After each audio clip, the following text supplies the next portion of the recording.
During a quiet dinner, my husband leaned over and asked me to transfer his entire $32 million fortune into my account just to be safe. 24 hours later, he suddenly passed away. Soon after, his son and daughter-in-law showed up at my door with a ruthless lawyer determined to take that money. I am Blair, 30 years old, and a forensic accountant by trade. I have always trusted numbers over people because numbers never lie. But I never expected those numbers to be the only thing standing between me and utter ruin.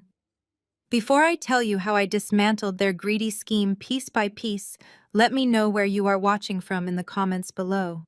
Hit like and subscribe if you love seeing arrogant people get exactly what they deserve. The air in the VIP suite of Chicago Memorial Hospital smelled sharply of antiseptic and impending loss. I sat in a rigid leather chair beside the mechanical hospital bed, watching the slow, labored rise and fall of my husband's chest. Thomas was 62 years old, a self-made health tech billionaire who had built an empire from absolute scratch. He was a man of boundless energy and intimidating intellect, someone who commanded boardrooms and reshaped entire industries.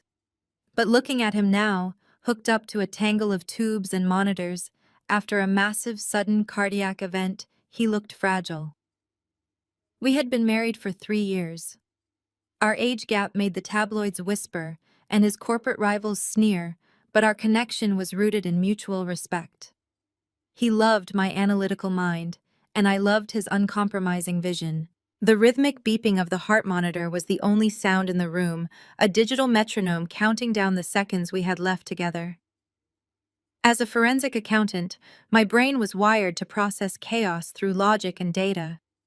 I spent my days tracking hidden assets, unraveling shell companies, and exposing corporate fraud.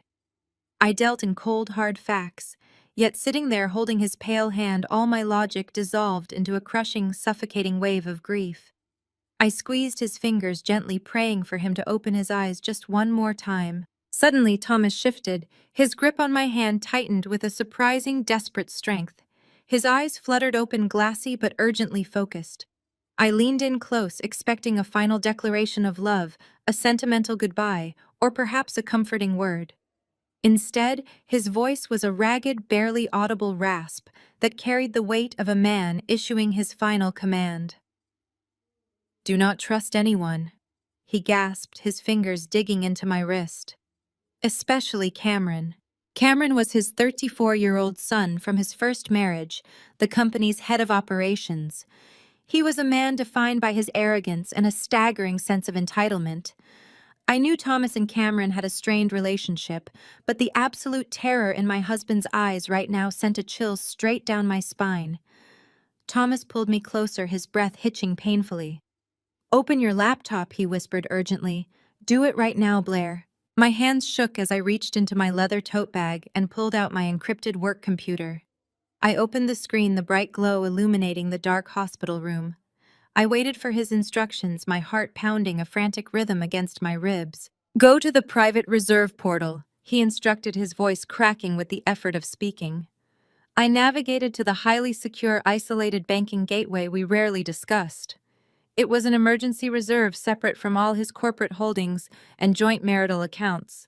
Thomas closed his eyes, fighting through a wave of agonizing pain, before dictating a complex 16-digit alphanumeric authentication code. I typed the sequence exactly as he said it, bypassing the biometric locks and firewall protections. The screen refreshed, displaying a singular account balance. $32 million. "Transfer it all to your personal offshore account," Thomas wheezed. "The ghost account we set up last year. Every last cent. Do it now before it is too late." I stared at the screen, my forensic training clashing violently with the surreal reality of the moment. Moving $32 million required meticulous planning, proper documentation, and legal oversight. Doing it in a hospital room while my husband was actively dying felt like plunging into a nightmare. But the absolute certainty in his gaze left no room for hesitation. He was trying to protect me. He was trying to protect this money from something or someone he deeply feared. I initiated the wire transfer protocol.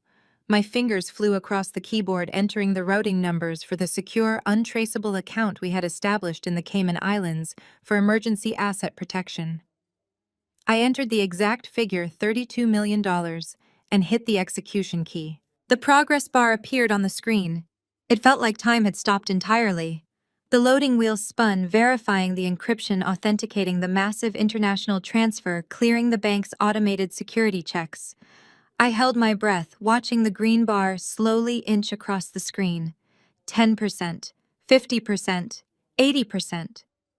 The heavy silence in the room was broken only by the increasingly erratic beeping of the heart monitor. Finally, a small green checkmark appeared on the screen. Transfer successful. The private reserve balance dropped instantly to zero. I turned back to Thomas, intending to tell him it was done.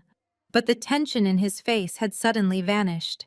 He let out a long, ragged exhale, a sound that seemed to carry his very soul out into the cold hospital air. His grip on my wrist went completely slack, his hand slipping down to rest lifelessly on the white sheets. The heart monitor beside the bed emitted a sharp, piercing, continuous tone, a flat line. The sound sliced through the quiet room like a siren. I stood frozen, unable to process the finality of that sound. The door to the VIP suite burst open. A team of nurses and a doctor rushed in, their faces tight with practiced urgency. They pushed me aside, moving swiftly to the bed. Someone shouted for a crash cart. The doctor began rapid chest compressions. The chaotic symphony of a code blue filled the space voices calling out medical jargon, the mechanical whine of the defibrillator charging the sharp command to clear before a shock was delivered. I backed into the far corner of the room, clutching my closed laptop tightly against my chest as if it were a shield. My legs trembled uncontrollably. I watched the medical team fight a losing battle to bring my husband back, knowing deep down that he was already gone. The clinical detachment I relied on for my career completely abandoned me, leaving behind a raw, echoing void. Thomas was dead. I was a 30-year-old widow standing alone in a chaotic hospital room. And hidden within the encrypted hard drive pressed against my heart, I was now the sole possessor of $32 million. A massive, untraceable fortune that someone somewhere was going to come looking for. The true nightmare had only just begun. 24 hours later, the silence inside our sprawling modern estate was deafening. The sleek glass walls and minimalist architecture Thomas had loved so much now felt like a giant empty fishbowl. I sat on the edge of the oversized gray sofa, still wearing the clothes I had on at the hospital. My encrypted laptop, now holding a $32 million secret, rested heavily against my thigh. I had barely slept, my mind caught in a relentless loop of Thomas, taking his last breath, and the chaotic rush of the medical team. There had been no time to process the magnitude of the loss, let alone the sheer danger of my new financial reality. The sharp electronic beep of the front door keypad echoing through the foyer shattered the quiet. The heavy oak door swung open, hitting the wall with a forceful thud. I jumped to my feet, my heart hammering against my ribs, expecting the estate manager, or perhaps the police. Instead, a trio of figures strode into my home with the aggressive entitlement of an invading army. Leading the charge was Cameron. At 34, Thomas's son bore a striking physical resemblance to his father, but entirely lacked his warmth or integrity. As head of operations, Cameron wore his arrogance like a bespoke suit. Flanking him was his wife, Vanessa. She was 32, draped in designer morning black that looked too perfectly tailored for someone who had just lost a father-in-law, her face arranged in a mask of practiced predatory concern. Trailing slightly behind them was Gregory, the corporate lawyer, who operated more like a highly paid mercenary. His shark-like eyes scanned the room instantly, calculating the value of every piece of art and furniture. Not one of them offered a single word of condolence. There was no shared grief, no tears, no acknowledgement that a giant of a man had died just yesterday. Cameron marched straight into the sunken living room, his expensive leather shoes loud against the polished concrete floor. He stopped a few feet from me, his expression twisting into a sneer of pure disdain. He did not ask how I was doing. He did not ask about his father's final moments. Hand over the estate keys, Cameron demanded, his voice echoing sharply in the cavernous room. All the security fobs, the master access codes, and every hard drive in Thomas's home office. We are locking down the property. Before I could even process the sheer callousness of his demand, Gregory stepped forward. He unclasped a thick leather briefcase and pulled out a dense stack of legal documents. With a theatrical flick of his wrist, he dropped the thick packet onto the glass coffee table. The loud smack made me flinch. That is an updated and fully executed power of attorney, along with an emergency executor mandate. Gregory stated, his voice smooth and devoid of any human empathy. It grants my client complete irrevocable control over all of Thomas's physical and digital assets, effective immediately upon his passing. My forensic training kicked in, momentarily overriding my grief. I stared at the documents. An updated power of attorney meant nothing after death, and an emergency executor mandate usually took days to process through probate court, not hours. They were trying to bulldoze me with legal intimidation before I could retain my own counsel. I stood my ground, clutching the strap of my laptop bag. "This is my home," I said, keeping my voice steady despite the tremor in my hands. "Thomas is barely gone for a day. You have no legal right to storm in here and make demands." Cameron let out a sharp, mocking laugh. "Your home. Do not flatter yourself. You are just a temporary fixture, a 30-year-old gold digger who managed to manipulate an old man into a marriage certificate. Did you really think I would let you get your hands on my legacy?" The vitriol in his voice was staggering. I looked at Vanessa, hoping for even a sliver of basic human decency, but she simply stepped closer, invading my personal space. She reached out her manicured fingers, hovering just inches from my hand. "Oh, Blair." Vanessa cooed, her voice dripping with a fake sugary sweetness that made my stomach churn. "This must be so overwhelming for you. We understand you are upset, but we need to protect the family legacy. Speaking of which, that ring you are wearing." She pointed a sharp acrylic nail at the large diamond on my left hand. "That belongs in the family vault. It is a family heirloom. Take it off." My blood ran cold. The ring was not a family heirloom. Thomas had it custom designed for me by a jeweler in Antwerp just 3 years ago. Vanessa knew this. It was a blatant power play, an attempt to strip me of my dignity and my status as his wife right there in my own living room. I curled my fingers into a tight fist, pressing my left hand against my side. "I am not giving you my wedding ring, Vanessa," I said, my tone dropping to an icy whisper. "And I am not handing over any keys until my own lawyer reviews those highly questionable documents." Vanessa's fake smile vanished instantly, replaced by a cold, hard glare. She took a step back, nodding to Gregory. The lawyer adjusted his tie and smirked, clearly enjoying the cruelty of the moment. "Review whatever you like," Blair Gregory said, pulling a smartphone from his pocket. "But you will have to pay a lawyer out of your own pocket to do so. And unfortunately for you, as the new executor, Cameron authorized an immediate freeze on all of Thomas's accounts. Every joint marital account, every shared credit card, and every line of credit attached to your name was completely frozen exactly 1 hour ago. You do not have access to a single dime of his known wealth." The air left my lungs. They had orchestrated a total financial blackout. They wanted to starve me out, leaving me entirely defenseless. Cameron stepped into my line of sight, his face inches from mine, his eyes burning with triumphant malice. "You have exactly 2 hours to pack your clothes and get out of my house," Cameron ordered. "Do not try to take any jewelry, any art, or any electronics besides your own phone. Gregory has a security team waiting at the front gate. If you are not off this property by noon, they will physically remove you for trespassing." I looked at the three of them standing shoulder to shoulder, a wall of pure, unchecked greed. They thought they had entirely broken me. They thought I was just a naive young widow who had lost her meal ticket. They had no idea that I was a trained forensic accountant. More importantly, they had no idea that my encrypted laptop, safely tucked inside the black leather tote bag hanging from my shoulder, held exactly $32 million of Thomas's most secretive funds. I did not scream. I did not cry. I simply turned on my heel, walked up the floating glass staircase, and began to pack exactly what I needed to burn their entire empire to the ground. Right at that exact moment, my cell phone vibrated violently in my coat pocket. The caller ID displayed Gregory's name. The corporate lawyer was tracking my financial movements. He knew exactly where I was and exactly what I was discovering. I answered the call, pressing the phone to my ear, refusing to offer a greeting. Gregory's voice slithered through the speaker, smooth, arrogant, and dripping with toxic confidence. He skipped the pleasantries. He told me he knew I was currently sitting in Mr. Harrison's office, staring at a frozen screen and realizing the depth of my predicament. He laid out the reality of my situation with ruthless, terrifying precision. Cameron had completely weaponized the legal system against me, wrapping a legal and financial chokehold tightly around my neck. Gregory delivered a non-negotiable ultimatum.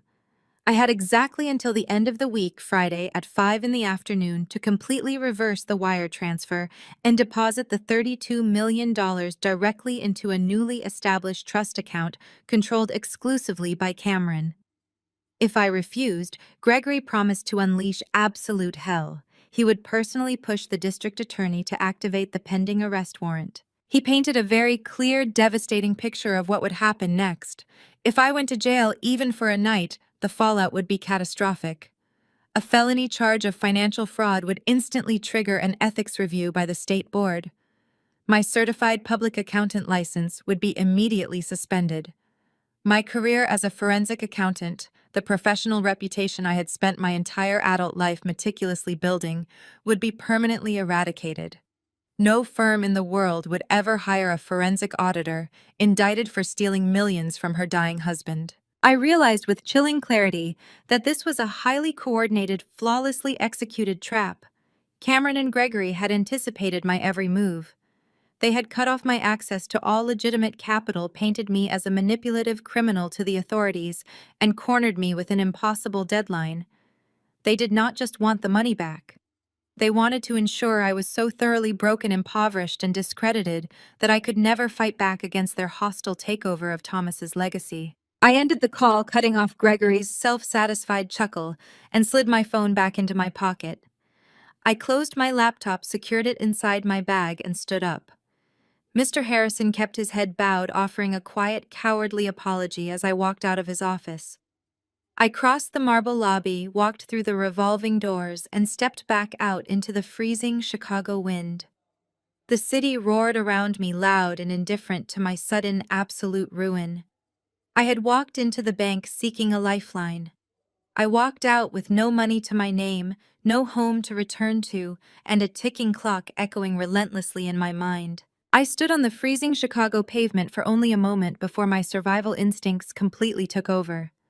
I hailed a passing taxi, paying the driver with the last bit of emergency cash I kept tucked in my phone case. I gave him an address on the south side, far away from the gleaming high-rises and affluent suburbs Cameron now controlled.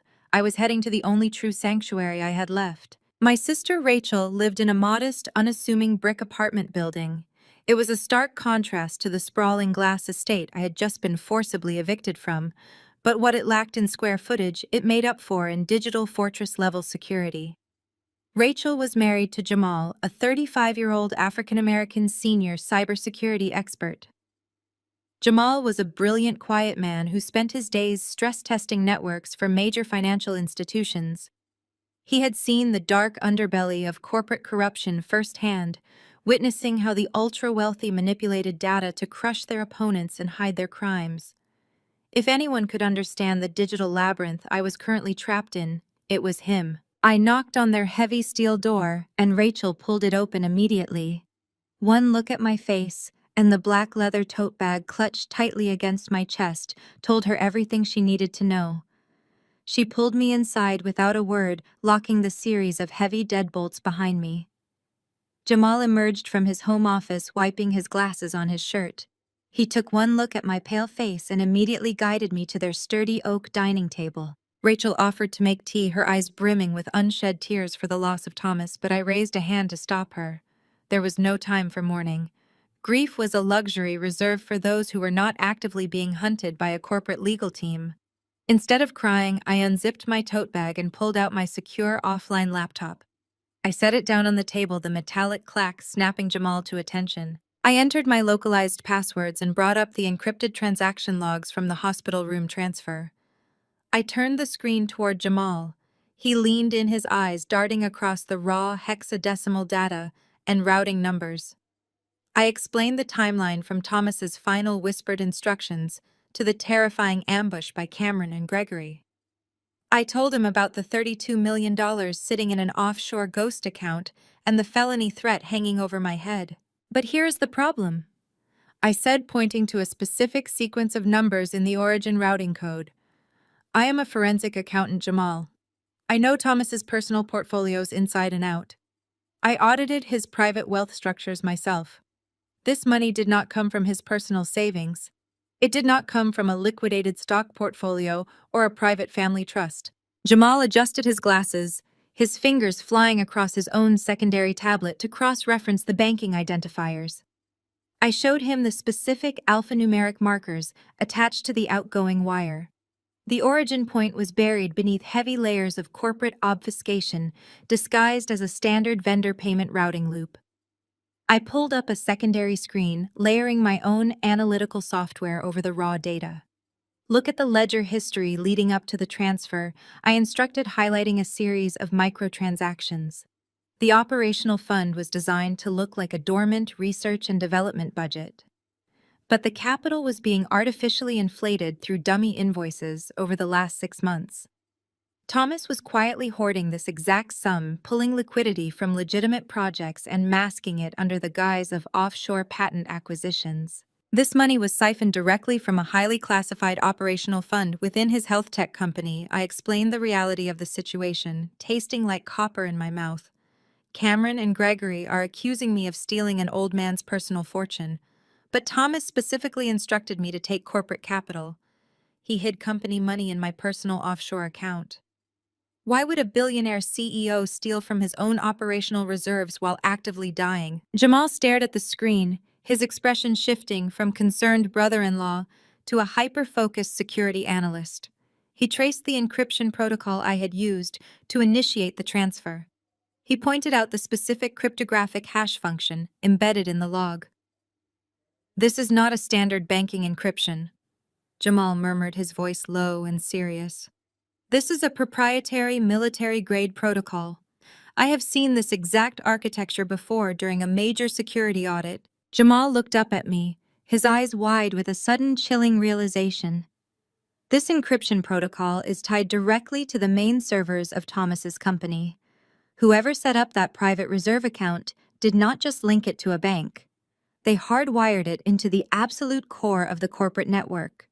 The $32 million is not a random amount, it is a specific engineered extraction. If Cameron is willing to frame you for elder abuse and risk destroying the company's public reputation to get this specific sum back, then this is not about simple greed, Jamal stated, drumming his fingers against the table. This is about covering something up. The money is a symptom of a much larger infection inside that building. Rachel placed a hand on my shoulder, realizing the immense danger we were now standing in. Jamal pulled out a heavy-duty unnetworked laptop of his own and slammed it onto the table next to mine. He began connecting specialized proxy cables, building a localized isolated bridge between our machines. "If we are going to fight a billionaire's legal team," Jamal said, his hands moving with blinding speed, "we need to know exactly what we are fighting. We cannot just look at the money. We have to dig into the company's main servers. We have to figure out what Thomas found that terrified him so much he chose to hide company funds with his own wife." The hum of the high-powered processor in Jamal's living room felt deafening against the absolute silence of the apartment. Rachel had retreated to the kitchen to brew coffee, leaving Jamal and me bathed in the harsh blue light of our monitors. The contrast between this modest safe haven and the billionaire empire we were about to infiltrate could not have been starker. Jamal moved with the practiced, fluid precision of a man who spent his life dismantling digital fortresses. His fingers flew across his mechanical keyboard, routing cables and establishing a secure virtual private network. He was building a localized proxy, bouncing our connection through encrypted servers in 3 different countries before quietly knocking on the digital back door of Thomas's health tech corporate network. I sat close beside him, watching the complex lines of code cascade rapidly down his dark monitor. The air in the room grew thick with the sharp tang of adrenaline. Within minutes, the final firewall parted. The screen refreshed, granting us unimpeded silent access to the absolute core of the company's mainframe. We were inside the belly of the beast. I immediately pulled my secure laptop toward me and took control. Bypassing the standard employee portals, I plunged directly into the executive financial ledgers.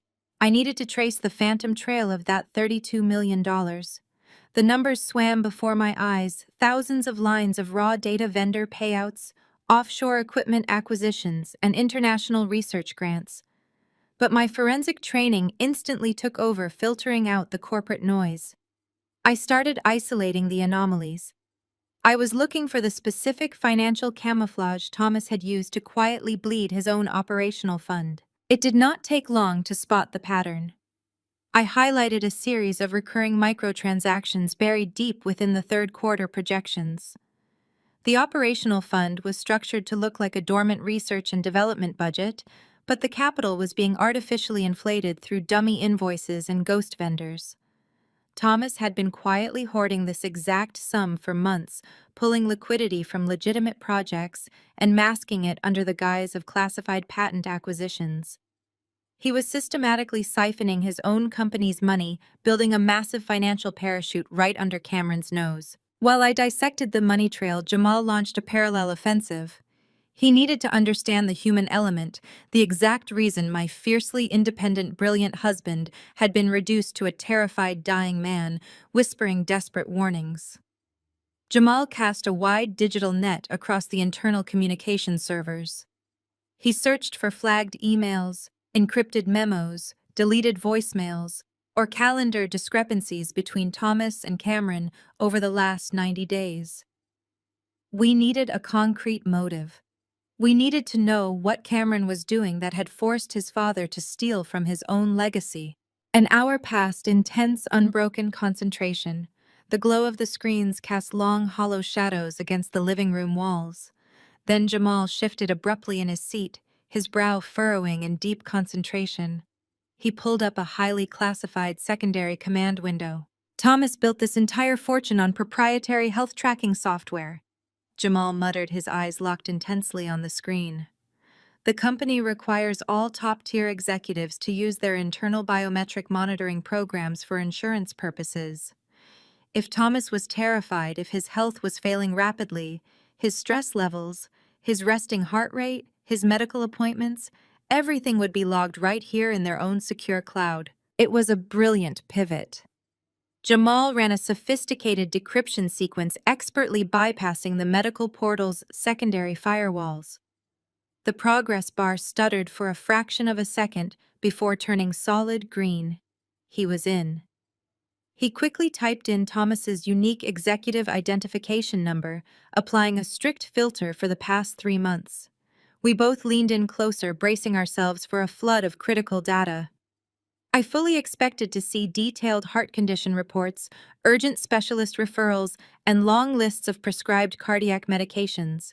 Instead, the screen blinked once and returned a stark, empty white page. Jamal frowned, his fingers dancing across the keys as he aggressively ran the query again. He adjusted the search parameters, completely bypassing the front-end user interface and digging directly into the raw server database. He checked the archived backups. He probed the offshore redundancy servers. The result was exactly the same every single time. 0 files found. A cold, heavy dread settled deep in the pit of my stomach. I stared at the blank screen, the complete absence of data, screaming louder than any written confession. This was not a system glitch. Every single medical record, every EKG scan, every doctor's note, and every prescription assigned to Thomas for the entire quarter had been systematically and surgically scrubbed from existence. It was a complete digital void where a dying man's medical history should have been. Jamal pushed back heavily from the table, pulling his glasses off and rubbing his tired eyes. "You do not just delete secure medical data by accident," he said, his voice dropping to a harsh, heavy whisper.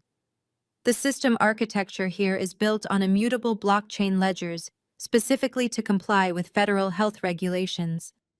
Wiping this clean requires absolute top-tier administrative override. Someone had to manually authorize a hard wipe from the inside, intentionally bypassing every single safety protocol the company possesses. The terrifying reality of what we were looking at hit me with the physical force of a freight train. Cameron. As head of operations, Cameron possessed the exact highly classified security clearance required to execute a system-wide purge without triggering internal alarms. He had not just frozen my accounts or ambushed me with a fake power of attorney. He had completely erased his own father's failing health from the corporate record. The board of directors, the major shareholders, the thousands of employees, nobody knew Thomas was actively dying because Cameron had meticulously destroyed the evidence. This was no longer just about financial greed or a hasty power grab. Cameron was controlling the entire narrative of Thomas's physical decline. By hiding the severe heart condition, Cameron ensured that Thomas's sudden death would look like an unpredictable tragic shock rather than the inevitable conclusion of a hidden illness. He had isolated his father digitally, silencing his medical reality to prepare the ground for something incredibly sinister. The $32 million I was holding was just one piece of a massive, terrifying puzzle. We were staring into a manufactured digital black hole, and the darkness looking back at us proved that Cameron was capable of far worse than embezzlement. The digital silence of the wiped servers pressed against us heavier than the physical air in the room. Jamal and I stared at the blank screen, the magnitude of Cameron's deception settling into our bones. The clock in the corner of the monitor ticked over to exactly 2 a.m. Before either of us could formulate our next move, the quiet sanctuary of the apartment was violently shattered. It started with a piercing wail echoing down the quiet street, multiplying rapidly until a chorus of sirens surrounded the building. Intense flashes of red and blue light sliced through the gaps in Rachel's living room blinds, casting chaotic, rotating shadows across our faces. Then came the pounding. It was not a polite knock. It was the heavy rhythmic thud of fists against Jamal's reinforced steel door, rattling the hinges and vibrating through the floorboards. Rachel rushed out of the kitchen, dropping a ceramic mug that shattered into dozens of pieces against the hardwood floor. "Open up, Chicago Police Department," a voice boomed from the hallway. Jamal immediately slammed the offline laptop shut, severing the proxy connection and hiding it beneath a stack of technical manuals. He moved in front of me, his posture defensive, but I stepped past him. I was terrified, my pulse hammering against my ribs, but my mind automatically categorized the threat. Gregory had promised to activate the arrest warrant for elder financial abuse by Friday, but Cameron had apparently accelerated the timeline. I walked to the door, took a deep breath to steady my shaking hands, and undid the deadbolts. The door flew open.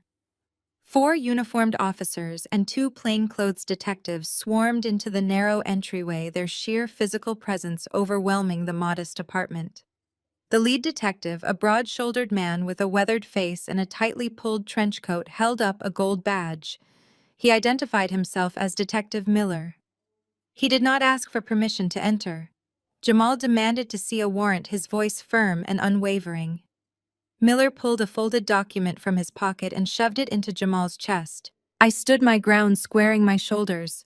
I told the detective I was fully aware of the baseless financial fraud charges my stepson had filed, and I demanded the right to call my attorney before answering any questions regarding Thomas's estate. Detective Miller looked at me with cold, hard eyes.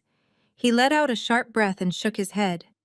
"We are not here about a financial dispute, Mrs. Sterling," he stated, his voice devoid of any warmth.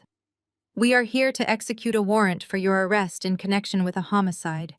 The medical examiner has officially reclassified your husband's death as highly suspicious." The room began to spin.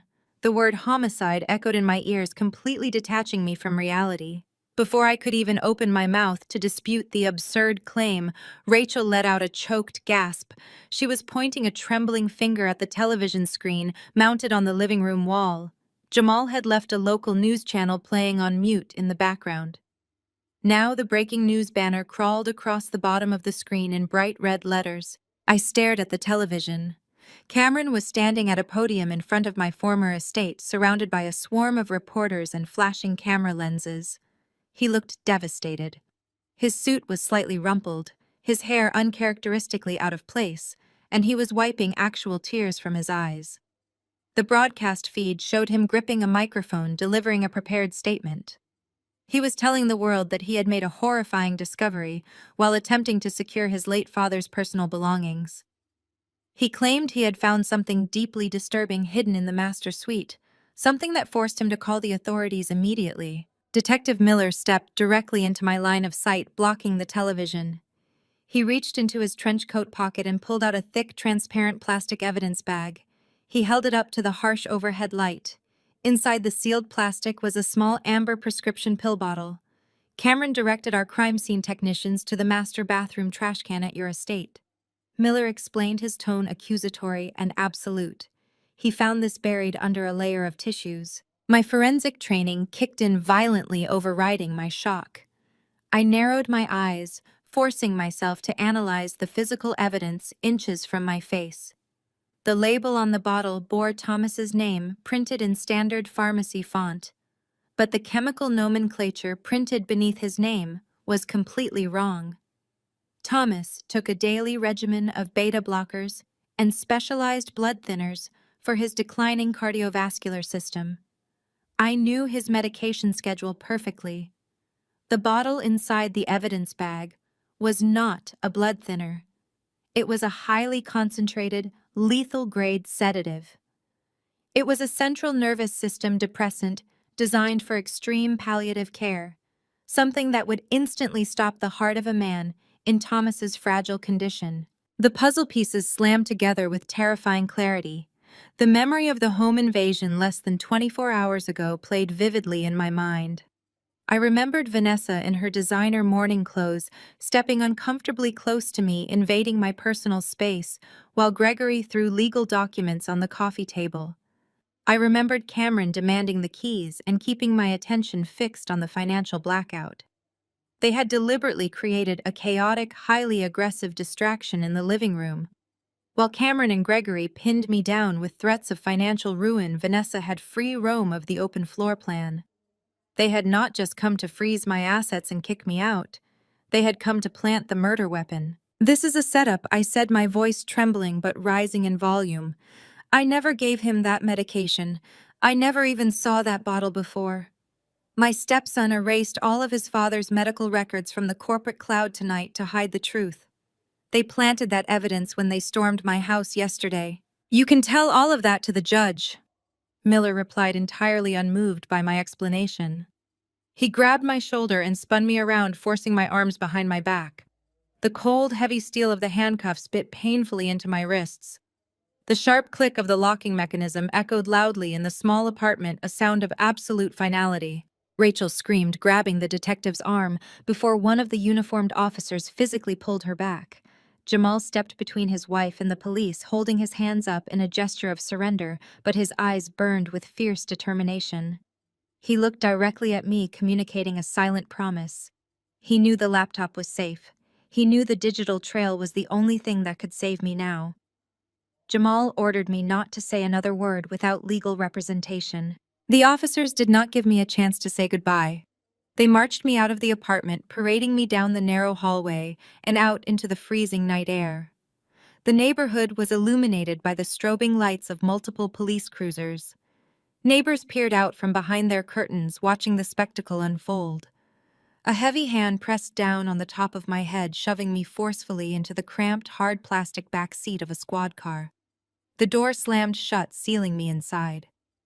As the cruiser accelerated away from the curb, carrying me toward a holding cell, the true genius of Cameron's trap settled over me.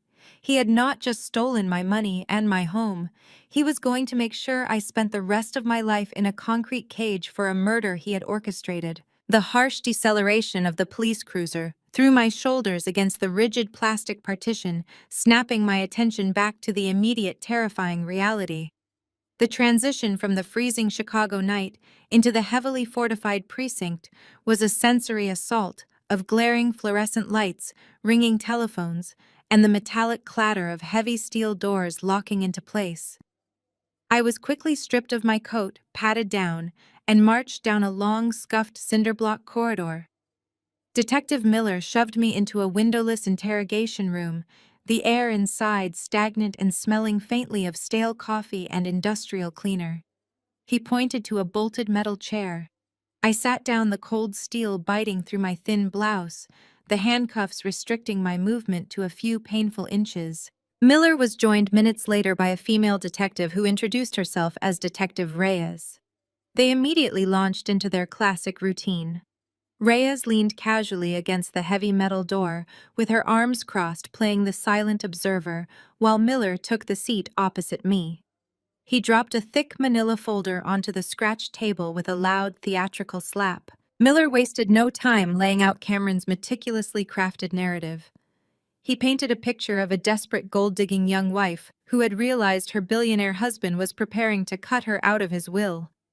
According to Cameron's tearful press statement, Thomas had planned to contact his lawyers on Monday morning to execute a new estate plan, stripping me of every asset. In a panic, I had allegedly scrambled to steal what I could, transferring $32 million to an offshore account, and then slipped a lethal dose of central nervous system depressants into Thomas's evening tea to ensure he never woke up to make that phone call. "It is a tale as old as time," Blair Miller sneered, leaning his massive frame across the table, invading my space. "You got greedy. You thought you could outsmart the family, take the money, and play the grieving widow. But you got sloppy. You left the bottle in your own trash can." They waited for the breakdown. They watched my face, expecting the tears, the hysterical denials, the panicked hyperventilation that usually accompanied a murder charge. They expected a fragile socialite confronting the end of her luxurious life. I did not weep. I did not bury my face in my handcuffed hands or beg them for understanding. I simply stared back at Miller, feeling the familiar icy calm of a forensic audit wash over my entire body. When numbers do not add up, you do not cry. You dissect. I evaluated their claims exactly as I would a fraudulent corporate ledger. "Let us examine the structural integrity of your timeline, Detective," I said. My voice was steady, flat, and completely devoid of the hysteria they had anticipated. "You allege I administered a lethal-grade sedative. What is the active chemical compound in that specific bottle?" Miller blinked, visibly caught off guard by my clinical pivot. "It is a heavy barbiturate," Reyes chimed in from the doorway, her brow furrowing in confusion. "Exactly," I replied, locking eyes with her. "Which means it possesses a highly predictable, mathematically quantifiable half-life in the human bloodstream. If you consult the toxicology report from the medical examiner, which you undoubtedly ordered before requesting a midnight arrest warrant, you will see the exact absorption rate." I leaned forward slightly, the chain of my cuffs clinking against the table. Thomas experienced complete respiratory failure at precisely 6:14 in the evening. For a barbiturate of that specific class to cause clinical death at that exact minute, considering his body mass index and severely compromised cardiovascular circulation, it had to be ingested no later than 4:30. I paused, letting the data hang in the stagnant air. I was trapped in gridlocked downtown traffic, returning from a meeting with our estate planners from 3:15 until 5:45. I have the toll plaza transponder logs, the GPS tracking history from my vehicle, and a time-stamped parking garage receipt to prove my exact coordinates during the entire administration window. As for the money, I continued, turning my attention back to Miller, whose jaw was now tightly clenched. The $32 million was wired at 5:50. Why would I execute a highly traceable, massive international wire transfer while my husband was actively dying from a poison I supposedly administered? A predator seeking to steal corporate funds would move the capital days before the target's death to avoid immediate probate freezes, not 20 minutes prior to clinical expiration. The timeline is financially and pharmacologically impossible. Reyes pushed off the door, stepping into the harsh overhead light. "We found the bottle in your private bathroom, Blair, hidden in your trash." I met her accusatory glare without a single flinch. You found a bottle in a house I had been forcibly evicted from 24 hours earlier, I corrected sharply. Have you pulled the fingerprint analysis on that plastic vial? They remained silent. You have not. Or if you have, you already know my prints are not on it. What you will find if you bother to subpoena the estate's gate security logs is that Cameron and his wife Vanessa staged a hostile home invasion yesterday afternoon. They had unrestricted, unsupervised access to my master suite while I was detained downstairs. Miller slammed his open hand against the metal table, the sharp crack echoing loudly off the concrete walls. You are sitting in a police precinct facing life in prison, and you are reciting math. Your husband was murdered, and you are treating this like a corporate tax review. Drop the Ice Queen Act. We know you did it. I did not blink. I did not recoil from his anger. I am treating this like an equation because that is exactly what it is, I stated, my tone unyielding. Cameron engineered a variable to cancel me out. You are operating on a fabricated emotional narrative fed to you by a man who stands to inherit a corporate empire. I am operating on empirical data. Check the cloud servers for Thomas's health tech company. Check the biometric logs for his pacemaker. You will find they were wiped clean tonight. A grieving son does not perform a secure military-grade data purge of his father's medical history at midnight unless the authentic data contradicts his murder narrative. The two detectives stared at me, the aggressive certainty in their eyes slowly giving way to a profound, unsettling doubt. They had walked into this room expecting to break a pampered widow. They had no idea they had just stepped into an audit with a forensic accountant fighting for her life. I threw my overnight bag onto the leather passenger seat of my car and gripped the steering wheel until my knuckles turned white. The engine roared to life, and I accelerated down the long, winding driveway of the estate, leaving behind the only home I had known for the past 3 years.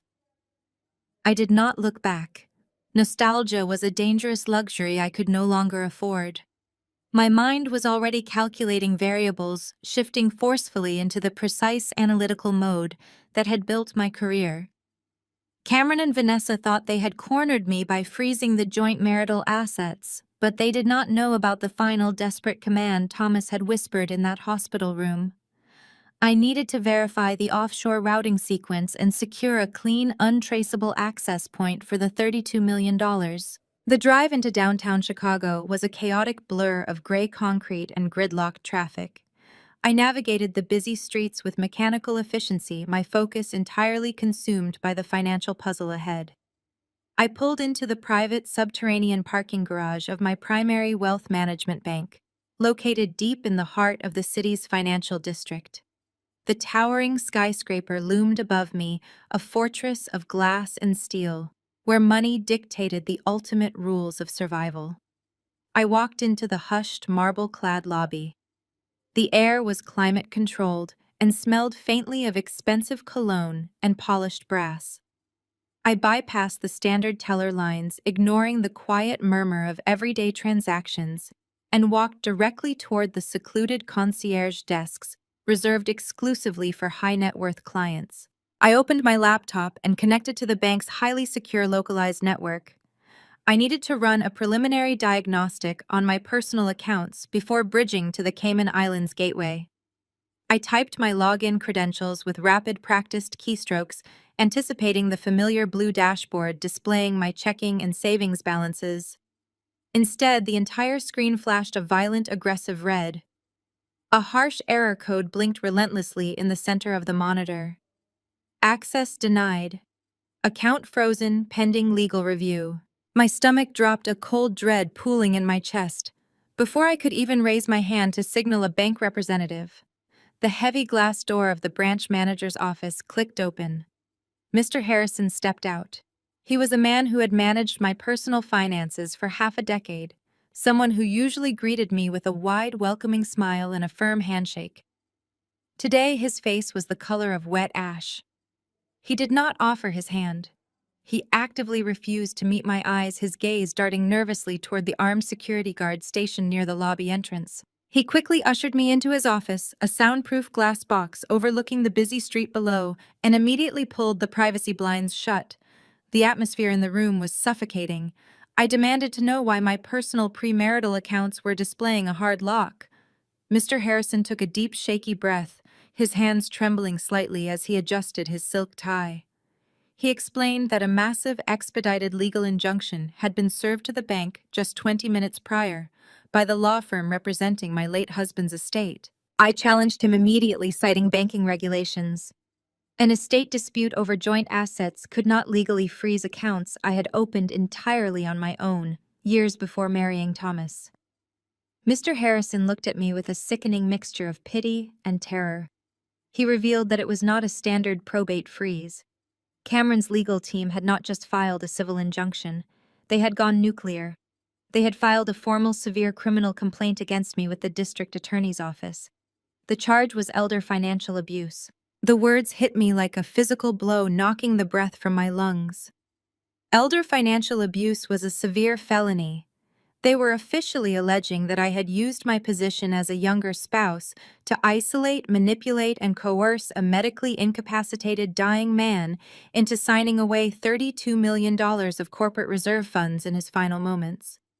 They had framed the encrypted offshore transfer not as a husband desperately protecting his wife, but as a predatory, calculated financial theft executed while Thomas was literally on his deathbed. Right at that exact moment, my cell phone vibrated violently in my coat pocket. The caller ID displayed Gregory's name. The corporate lawyer was tracking my financial movements. He knew exactly where I was and exactly what I was discovering. I answered the call, pressing the phone to my ear, refusing to offer a greeting. Gregory's voice slithered through the speaker, smooth, arrogant, and dripping with toxic confidence. He skipped the pleasantries. He told me he knew I was currently sitting in Mr. Harrison's office, staring at a frozen screen and realizing the depth of my predicament. He laid out the reality of my situation with ruthless, terrifying precision. Cameron had completely weaponized the legal system against me, wrapping a legal and financial chokehold tightly around my neck. Gregory delivered a non-negotiable ultimatum. I had exactly until the end of the week, Friday at 5 in the afternoon, to completely reverse the wire transfer and deposit the $32 million directly into a newly established trust account controlled exclusively by Cameron. If I refused, Gregory promised to unleash absolute hell. He would personally push the district attorney to activate the pending arrest warrant. He painted a very clear, devastating picture of what would happen next. If I went to jail even for a night, the fallout would be catastrophic. A felony charge of financial fraud would instantly trigger an ethics review by the state board. My certified public accountant license would be immediately suspended. My career as a forensic accountant, the professional reputation I had spent my entire adult life meticulously building, would be permanently eradicated. No firm in the world would ever hire a forensic auditor indicted for stealing millions from her dying husband. I realized with chilling clarity that this was a highly coordinated, flawlessly executed trap. Cameron and Gregory had anticipated my every move. They had cut off my access to all legitimate capital, painted me as a manipulative criminal to the authorities, and cornered me with an impossible deadline. They did not just want the money back. They wanted to ensure I was so thoroughly broken, impoverished, and discredited that I could never fight back against their hostile takeover of Thomas's legacy. I ended the call, cutting off Gregory's self-satisfied chuckle, and slid my phone back into my pocket. I closed my laptop, secured it inside my bag, and stood up. Mr. Harrison kept his head bowed, offering a quiet, cowardly apology as I walked out of his office. I crossed the marble lobby, walked through the revolving doors, and stepped back out into the freezing Chicago wind. The city roared around me, loud and indifferent to my sudden, absolute ruin. I had walked into the bank seeking a lifeline. I walked out with no money to my name, no home to return to, and a ticking clock echoing relentlessly in my mind. The hum of the high-powered processor in Jamal's living room felt deafening against the absolute silence of the apartment. Rachel had retreated to the kitchen to brew coffee, leaving Jamal and me bathed in the harsh blue light of our monitors. The contrast between this modest safe haven and the billionaire empire we were about to infiltrate could not have been starker. Jamal moved with the practiced, fluid precision of a man who spent his life dismantling digital fortresses. His fingers flew across his mechanical keyboard, routing cables, and establishing a secure virtual private network. He was building a localized proxy, bouncing our connection through encrypted servers in 3 different countries, before quietly knocking on the digital backdoor of Thomas's health tech corporate network. I sat close beside him, watching the complex lines of code cascade rapidly down his dark monitor. The air in the room grew thick with the sharp tang of adrenaline. Within minutes, the final firewall parted. The screen refreshed, granting us unimpeded, silent access to the absolute core of the company's mainframe. We were inside the belly of the beast. I immediately pulled my secure laptop toward me and took control. Bypassing the standard employee portals, I plunged directly into the executive financial ledgers. I needed to trace the phantom trail of that $32 million. The numbers swam before my eyes, thousands of lines of raw data vendor payouts, offshore equipment acquisitions, and international research grants. But my forensic training instantly took over, filtering out the corporate noise. I started isolating the anomalies. I was looking for the specific financial camouflage Thomas had used to quietly bleed his own operational fund. It did not take long to spot the pattern. I highlighted a series of recurring microtransactions buried deep within the third-quarter projections. The operational fund was structured to look like a dormant research and development budget, but the capital was being artificially inflated through dummy invoices and ghost vendors. Thomas had been quietly hoarding this exact sum for months, pulling liquidity from legitimate projects and masking it under the guise of classified patent acquisitions. He was systematically siphoning his own company's money, building a massive financial parachute right under Cameron's nose. While I dissected the money trail, Jamal launched a parallel offensive. He needed to understand the human element, the exact reason my fiercely independent, brilliant husband had been reduced to a terrified, dying man whispering desperate warnings. Jamal cast a wide digital net across the internal communication servers. He searched for flagged emails, encrypted memos, deleted voicemails, or calendar discrepancies between Thomas and Cameron over the last 90 days. We needed a concrete motive. We needed to know what Cameron was doing that had forced his father to steal from his own legacy. An hour passed in tense, unbroken concentration. The glow of the screens cast long, hollow shadows against the living room walls. Then Jamal shifted abruptly in his seat, his brow furrowing in deep concentration. He pulled up a highly classified secondary command window. Thomas built this entire fortune on proprietary health tracking software. Jamal muttered, his eyes locked intensely on the screen.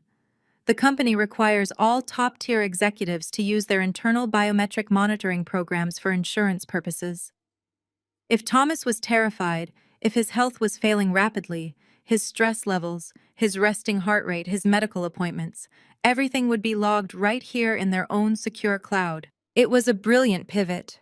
Jamal ran a sophisticated decryption sequence, expertly bypassing the medical portal's secondary firewalls. The progress bar stuttered for a fraction of a second before turning solid green. He was in. He quickly typed in Thomas's unique executive identification number, applying a strict filter for the past 3 months. We both leaned in closer, bracing ourselves for a flood of critical data. I fully expected to see detailed heart condition reports, urgent specialist referrals, and long lists of prescribed cardiac medications. Instead, the screen blinked once and returned a stark, empty white page. Jamal frowned, his fingers dancing across the keys as he aggressively ran the query again. He adjusted the search parameters, completely bypassing the front-end user interface and digging directly into the raw server database. He checked the archived backups. He probed the offshore redundancy servers. The result was exactly the same every single time. 0 files found. A cold, heavy dread settled deep in the pit of my stomach. I stared at the blank screen, the complete absence of data screaming louder than any written confession. This was not a system glitch. Every single medical record, every EKG scan, every doctor's note, and every prescription assigned to Thomas for the entire quarter had been systematically and surgically scrubbed from existence. It was a complete digital void where a dying man's medical history should have been. Jamal pushed back heavily from the table, pulling his glasses off and rubbing his tired eyes. "You do not just delete secure medical data by accident," he said, his voice dropping to a harsh, heavy whisper. "The system architecture here is built on immutable blockchain ledgers, specifically to comply with federal health regulations. Wiping this clean requires absolute top-tier administrative override. Someone had to manually authorize a hard wipe from the inside, intentionally bypassing every single safety protocol the company possesses." The terrifying reality of what we were looking at hit me with the physical force of a freight train. Cameron. As head of operations, Cameron possessed the exact highly classified security clearance required to execute a system-wide purge without triggering internal alarms. He had not just frozen my accounts or ambushed me with a fake power of attorney. He had completely erased his own father's failing health from the corporate record. The board of directors, the major shareholders, the thousands of employees nobody knew Thomas was actively dying because Cameron had meticulously destroyed the evidence. This was no longer just about financial greed or a hasty power grab. Cameron was controlling the entire narrative of Thomas's physical decline. By hiding the severe heart condition, Cameron ensured that Thomas's sudden death would look like an unpredictable, tragic shock, rather than the inevitable conclusion of a hidden illness. He had isolated his father digitally, silencing his medical reality to prepare the ground for something incredibly sinister. The $32 million I was holding was just one piece of a massive, terrifying puzzle. We were staring into a manufactured digital black hole, and the darkness looking back at us proved that Cameron was capable of far worse than embezzlement. The digital silence of the wiped servers pressed against us heavier than the physical air in the room. Jamal and I stared at the blank screen, the magnitude of Cameron's deception settling into our bones. The clock in the corner of the monitor ticked over to exactly 2 a.m. Before either of us could formulate our next move, the quiet sanctuary of the apartment was violently shattered. It started with a piercing wail echoing down the quiet street, multiplying rapidly until a chorus of sirens surrounded the building. Intense flashes of red and blue light sliced through the gaps in Rachel's living room blinds, casting chaotic, rotating shadows across our faces. Then came the pounding. It was not a polite knock. It was the heavy, rhythmic thud of fists against Jamal's reinforced steel door, rattling the hinges and vibrating through the floorboards. Rachel rushed out of the kitchen, dropping a ceramic mug that shattered into dozens of pieces against the hardwood floor. "Open up, Chicago Police Department," a voice boomed from the hallway. Jamal immediately slammed the offline laptop shut, severing the proxy connection and hiding it beneath a stack of technical manuals. He moved in front of me, his posture defensive, but I stepped past him. I was terrified, my pulse hammering against my ribs, but my mind automatically categorized the threat. Gregory had promised to activate the arrest warrant for elder financial abuse by Friday, but Cameron had apparently accelerated the timeline. I walked to the door, took a deep breath to steady my shaking hands, and undid the deadbolts. The door flew open. 4 uniformed officers and 2 plainclothes detectives swarmed into the narrow entryway, their sheer physical presence overwhelming the modest apartment. The lead detective, a broad-shouldered man with a weathered face and a tightly pulled trench coat, held up a gold badge. He identified himself as Detective Miller. He did not ask for permission to enter. Jamal demanded to see a warrant, his voice firm and unwavering. Miller pulled a folded document from his pocket and shoved it into Jamal's chest. I stood my ground, squaring my shoulders. I told the detective I was fully aware of the baseless financial fraud charges my stepson had filed, and I demanded the right to call my attorney before answering any questions regarding Thomas's estate. Detective Miller looked at me with cold, hard eyes. He let out a sharp breath and shook his head. "We are not here about a financial dispute, Mrs. Sterling," he stated, his voice devoid of any warmth. "We are here to execute a warrant for your arrest in connection with a homicide. The medical examiner has officially reclassified your husband's death as highly suspicious." The room began to spin. The word homicide echoed in my ears, completely detaching me from reality. Before I could even open my mouth to dispute the absurd claim, Rachel let out a choked gasp. She was pointing a trembling finger at the television screen mounted on the living room wall. Jamal had left a local news channel playing on mute in the background. Now the breaking news banner crawled across the bottom of the screen in bright red letters. I stared at the television. Cameron was standing at a podium in front of my former estate, surrounded by a swarm of reporters and flashing camera lenses. He looked devastated. His suit was slightly rumpled, his hair uncharacteristically out of place, and he was wiping actual tears from his eyes. The broadcast feed showed him gripping a microphone, delivering a prepared statement. He was telling the world that he had made a horrifying discovery while attempting to secure his late father's personal belongings. He claimed he had found something deeply disturbing hidden in the master suite, something that forced him to call the authorities immediately. Detective Miller stepped directly into my line of sight, blocking the television. He reached into his trench coat pocket and pulled out a thick, transparent plastic evidence bag. He held it up to the harsh overhead light. Inside the sealed plastic was a small amber prescription pill bottle. Cameron directed our crime scene technicians to the master bathroom trash can at your estate. Miller explained, his tone accusatory and absolute. He found this buried under a layer of tissues. My forensic training kicked in violently, overriding my shock. I narrowed my eyes, forcing myself to analyze the physical evidence inches from my face. The label on the bottle bore Thomas's name printed in standard pharmacy font. But the chemical nomenclature printed beneath his name was completely wrong. Thomas took a daily regimen of beta blockers and specialized blood thinners for his declining cardiovascular system. I knew his medication schedule perfectly. The bottle inside the evidence bag was not a blood thinner. It was a highly concentrated, lethal-grade sedative. It was a central nervous system depressant designed for extreme palliative care, something that would instantly stop the heart of a man in Thomas's fragile condition. The puzzle pieces slammed together with terrifying clarity. The memory of the home invasion less than 24 hours ago played vividly in my mind.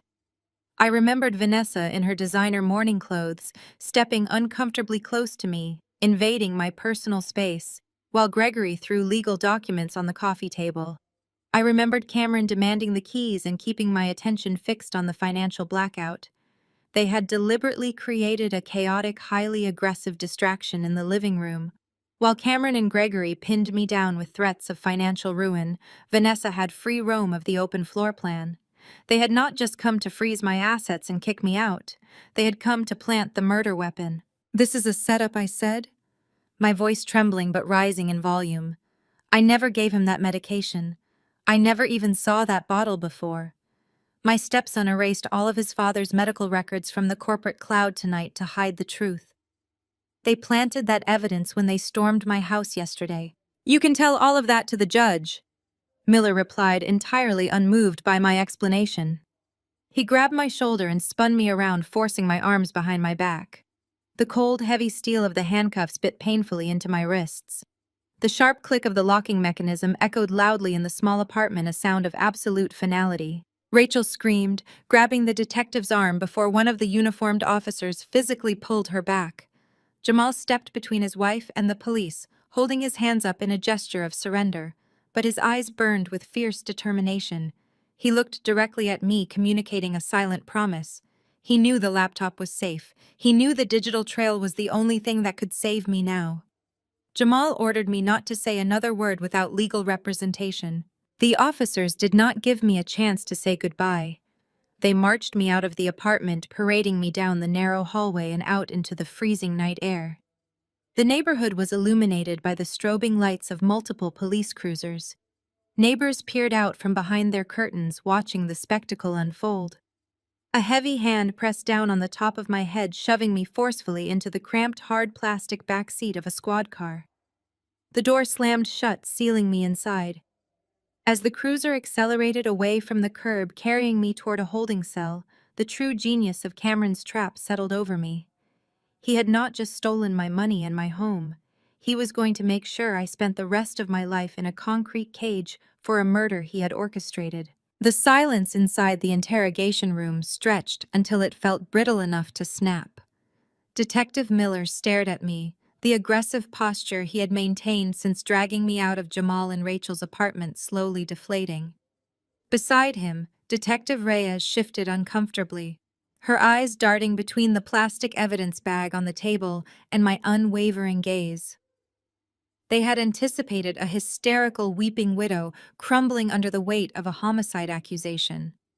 Instead, they had hit a solid wall of empirical data, verifiable timelines, and forensic logic. I had effectively dismantled their entire theory without shedding a single tear. Before Miller could formulate a counterattack, the heavy metal door clicked loudly and swung open. A flustered uniform officer stepped aside, making way for Jamal.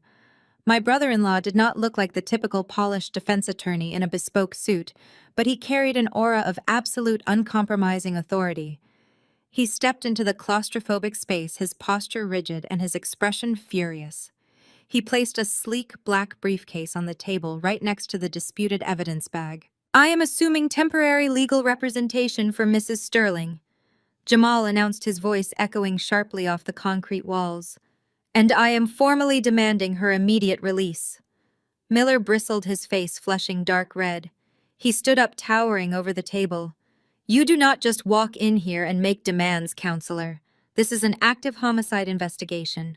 We have physical evidence linking your client to a lethal dose of medication." Jamal did not flinch. He unclasped his briefcase and pulled out a digital tablet, tapping the screen with practiced speed.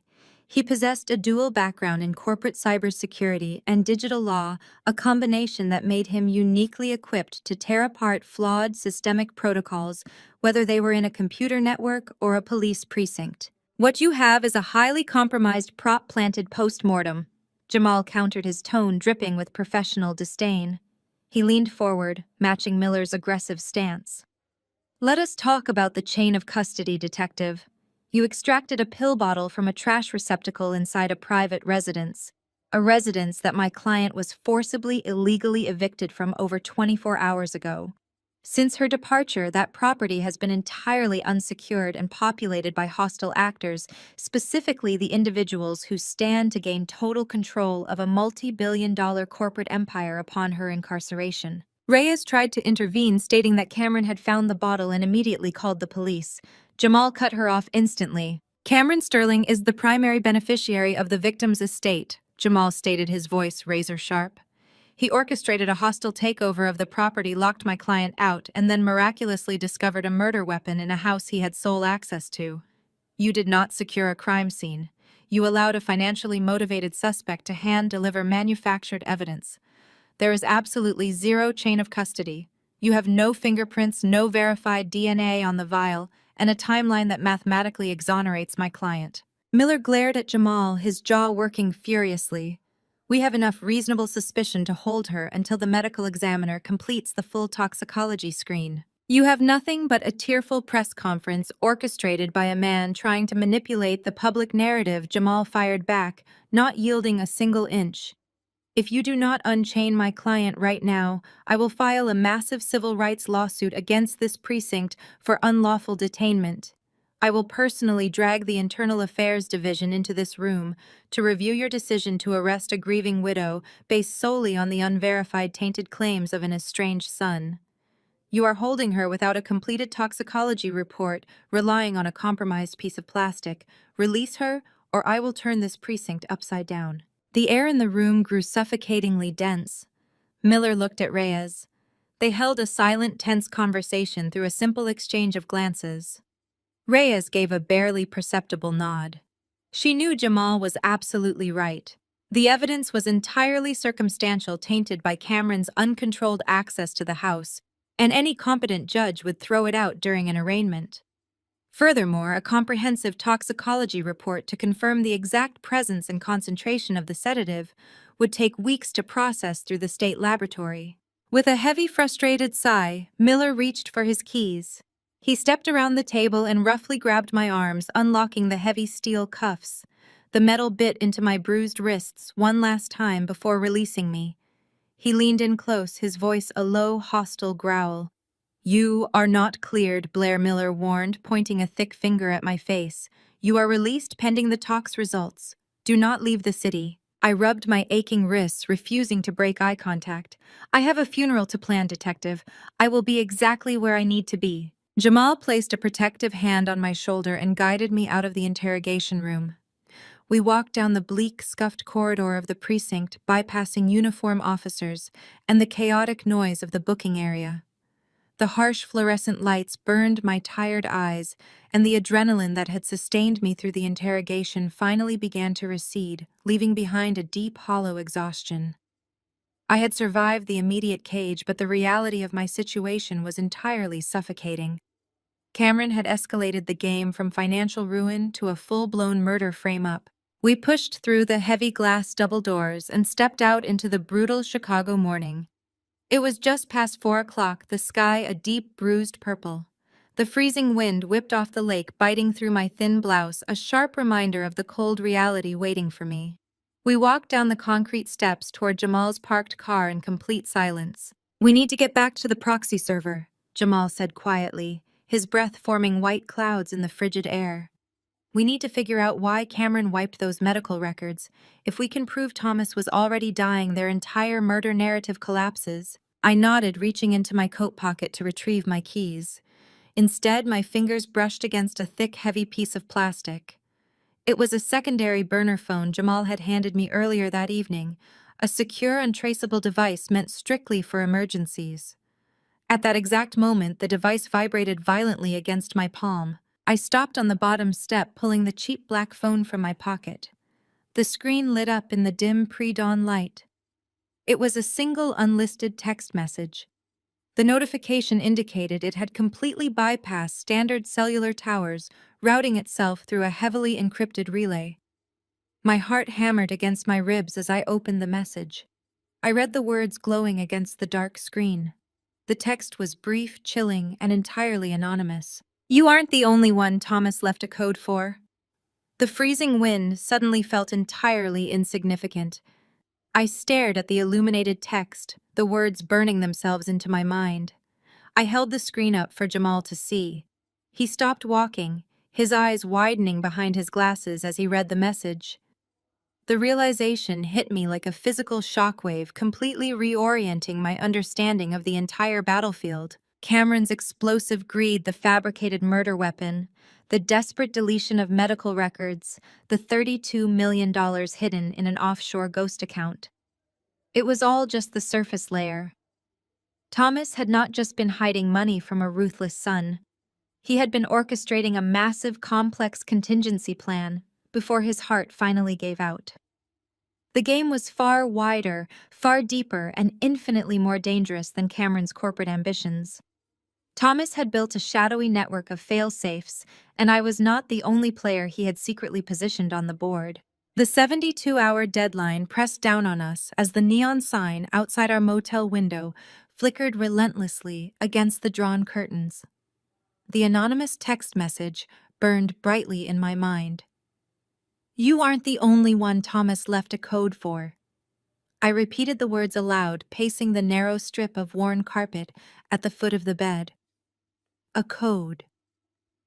Thomas was a fiercely methodical man, an architect of systems who communicated entirely through numbers, encrypted logic, and hidden structures. If someone else in his orbit possessed a piece of this puzzle, they were waiting in the shadows for us to find the specific lock it belonged to. Jamal cracked his knuckles, the sharp sound cutting through the quiet room, and turned back to his array of glowing monitors.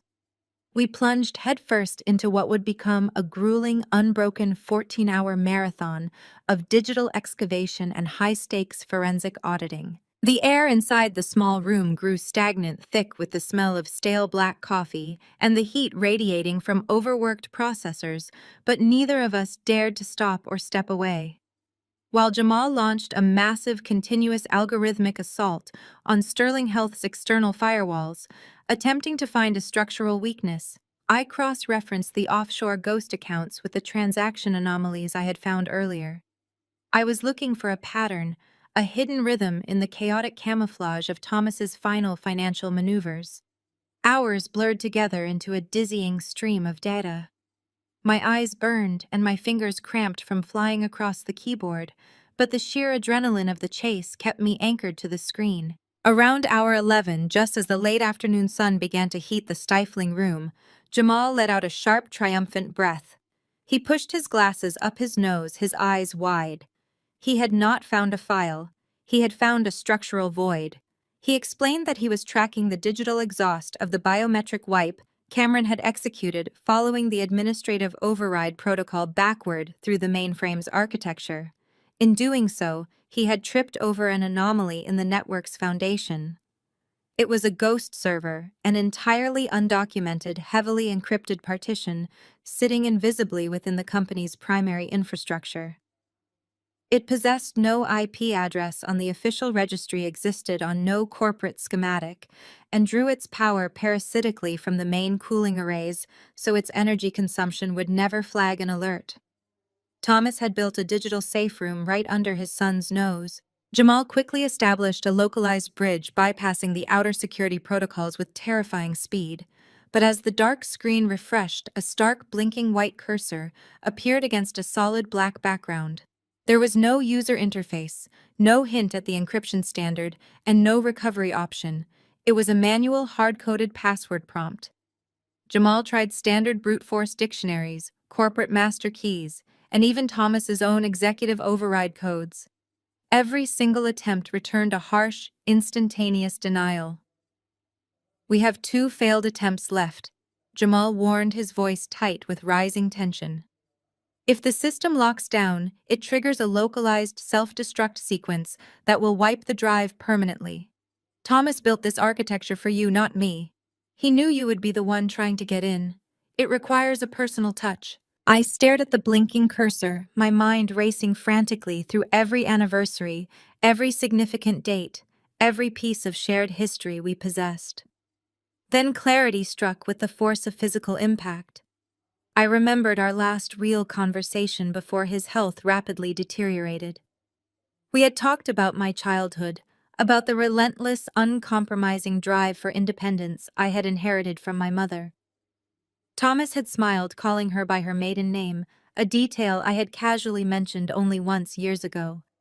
It was a fiercely guarded secret, a name completely absent from any public record, corporate biography, or background check Cameron could have run. I leaned over Jamal's shoulder and carefully typed my mother's maiden name into the terminal. The cursor paused. The silence in the motel room felt absolute. Then the black screen shattered into a cascading waterfall of decrypted files, audio logs, and massive spreadsheets. We were in. I immediately pulled the raw data into my forensic auditing software, aggressively organizing the chaos into a structured, readable ledger. What I saw in those hidden files completely obliterated our previous understanding of the battlefield. We had assumed Cameron was simply a greedy, impatient heir executing a hostile takeover for corporate power. The truth was infinitely more desperate and far more dangerous. Thomas had not been auditing the company's research and development budget to hide money. He had been investigating his own son. The decrypted ledgers revealed a catastrophic, heavily masked financial hemorrhage. Cameron had not merely embezzled a few million for a lavish lifestyle. He had systematically drained $40 million from international corporate accounts over the past 18 months. But the money had not gone into luxury real estate or offshore tax havens. I traced the outgoing wire transfers directly to a network of untraceable shell companies operating out of Macau and Eastern Europe. These were not legitimate corporate entities. They were well-documented fronts for an incredibly violent global underground gambling syndicate. Cameron had accumulated massive, insurmountable syndicate debts, and the people he owed did not accept apologies or corporate restructuring plans. They demanded blood or capital. To save his own life, Cameron had brokered a terrifying deal. Vanguard Global was not just a ruthless competitor. They were a legitimate corporate front acting on behalf of the syndicate. Cameron was selling Sterling Health's proprietary life-saving medical patents directly to a criminal empire to wipe his ledger clean. The final piece of Thomas's puzzle clicked into place, changing the entire narrative. The $32 million I was holding in that offshore account was never just a poison pill to stop the merger. The hidden files contained a drafted, unsigned manifesto addressed to the Federal Bureau of Investigation alongside an automated payroll distribution algorithm. Knowing Cameron's actions would inevitably destroy the company and trigger massive federal indictments, Thomas had secretly liquidated his own personal equity to build a massive severance parachute. He was preparing to distribute that $32 million directly to the thousands of innocent employees whose livelihoods were about to be eradicated, ensuring they were protected before he handed his own son over to the authorities. Thomas had died trying to shield his people from Cameron's monstrous sins, and now it was entirely up to us to finish his final mission. I immediately dragged the entire directory of Thomas's draft manifesto and the raw syndicate transaction logs into my secure extraction queue. The progress bar appeared a thin blue line crawling across the screen, calculating the massive data load. The quiet hum of the motel room was violently shattered by a piercing synthetic alarm originating from Jamal's command console. The soft glow of his primary monitor shifted instantly to a violent strobing red. A bold command line overrode his active scripts, flashing relentlessly. Remote purge initiated. Sector compromise detected. Cameron's corporate security apparatus had woken up. We were no longer invisible. They were not just trying to kick us out. They were aggressively collapsing the entire Ghost server to bury the evidence forever. Jamal cursed loudly, his hands flying across his mechanical keyboard with a terrifying chaotic speed. He slammed a series of keystrokes to deploy a secondary firewall, attempting to bottleneck their incoming wipe command. They caught the decryption echo he shouted over the blaring alarm, his eyes darting between 3 different monitors, tracking incoming data packets. They are burning the bridge from the inside out. How much do you have? I glanced at my screen. The extraction was only at 20%. The progress bar stuttered as the server connection physically degraded. A frantic real-time digital war erupted in the cramped motel room. Jamal was fighting a battalion of corporate mercenaries single-handedly. He rerouted our proxy connection, bouncing our IP address through hijacked servers in Tokyo and Frankfurt to confuse their tracing algorithms. Every time Cameron's team launched a hunter-killer protocol to sever our link, Jamal threw up a decoy proxy, sacrificing a virtual machine to buy me precious seconds. Code cascaded down his screens in an unreadable blur of offensive and defensive maneuvers. I am losing the structural integrity of the partition, Jamal warned, sweat beading on his forehead as he furiously typed. They are rewriting the core registry. You need to prioritize the most critical ledgers right now. I abandoned the bulk download protocol immediately. I could not risk losing everything in a desperate bid to grab the entire archive. I manually isolated the encrypted banking transfers linking Cameron to the Macau gambling syndicate and the draft correspondence Thomas had prepared for the federal authorities. I dragged those specific, highly targeted folders into a prioritized micro-queue. The transfer rate slowed to a crawl as Jamal's digital barricades began to buckle under the sheer brute force of the corporate assault. The red warning banners multiplied rapidly across our screens, signaling the sequential deletion of Thomas's hidden directories. 30 seconds until critical failure. Jamal yelled, his fingers moving so fast they were practically a blur in the dim light. They triggered a total hardware melt. The server is eating itself. I watched the percentage climb with agonizing slowness. 75. 78. 80. The progress bar froze. The screen artifacted, tearing into jagged, distorted pixels. Cut it, Jamal commanded, slamming his hand down on the physical kill switch of his routing hub. Pull the drive. I ripped the encrypted flash drive from the side of my laptop just as the terminal screen went completely irreversibly black. The sudden silence in the motel room was deafening, broken only by our heavy, ragged breathing. Jamal slumped back in his chair, pulling his glasses off and rubbing his face with shaking hands. We had survived the ambush, but the digital ghost server Thomas had meticulously built was gone, reduced to scattered, unrecoverable zeros and ones. I plugged the flash drive into a secondary, completely air-gapped tablet to assess our spoils. The triage was brutal, but we had secured exactly 80% of the critical extraction. The financial paper trail was immaculate and completely devastating. We possessed undeniable proof of Cameron's $40 million embezzlement, his crippling syndicate debt, and the treasonous Vanguard global patent sale.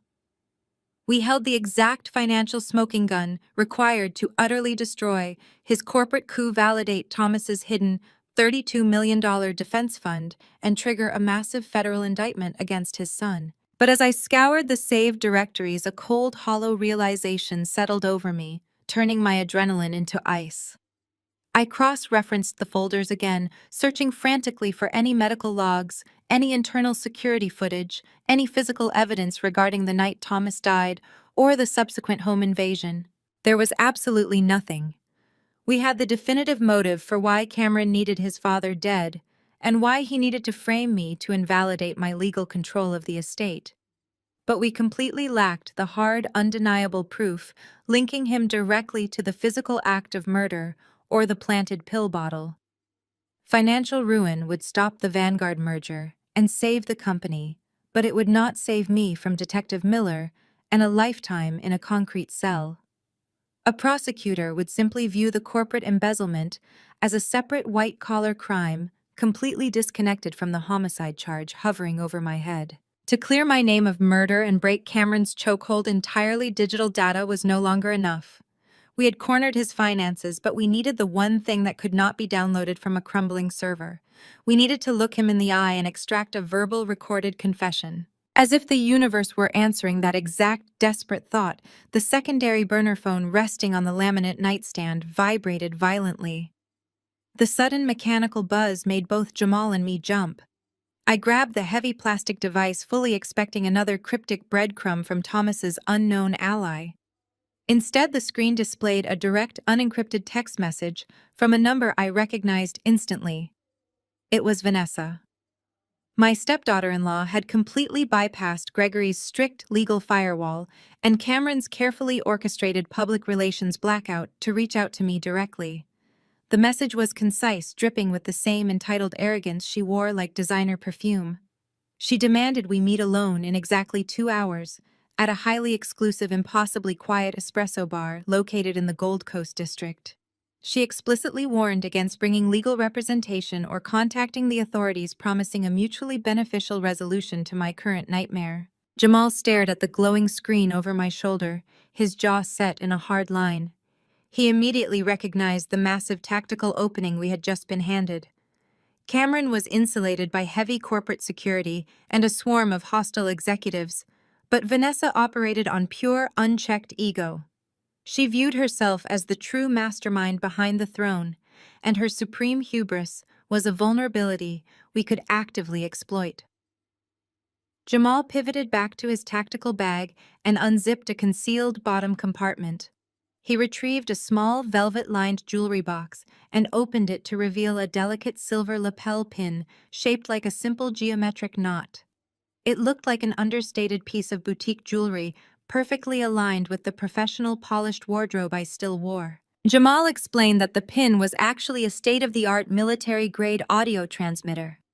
He meticulously attached it to the collar of my wool coat, twisting the locking mechanism to activate the microscopic, localized recording array hidden within the silver framework.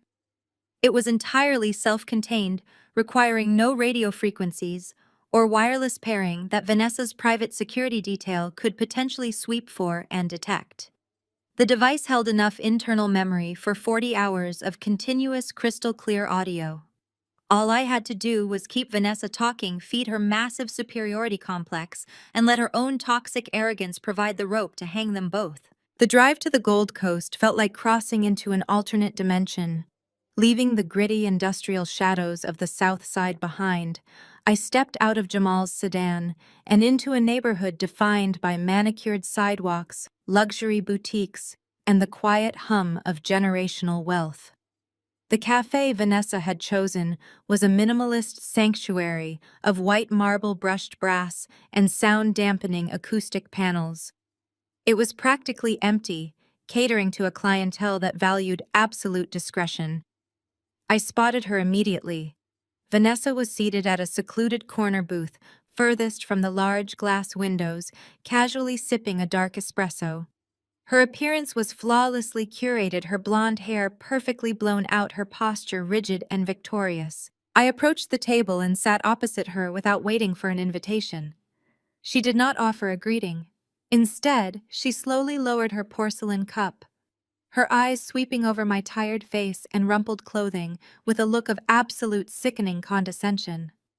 She looked at me not as a grieving widow, but as a minor pest that had been successfully exterminated. She leaned forward, resting her perfectly manicured hands on the cold marble table, and adopted a tone of mock sympathy that made my skin crawl. She told me I looked terrible, feigning concern for the extreme stress I must be under. She played the role of the reasonable peacemaker, claiming she had come to offer me a lifeline because Cameron was simply too emotional to handle the situation delicately.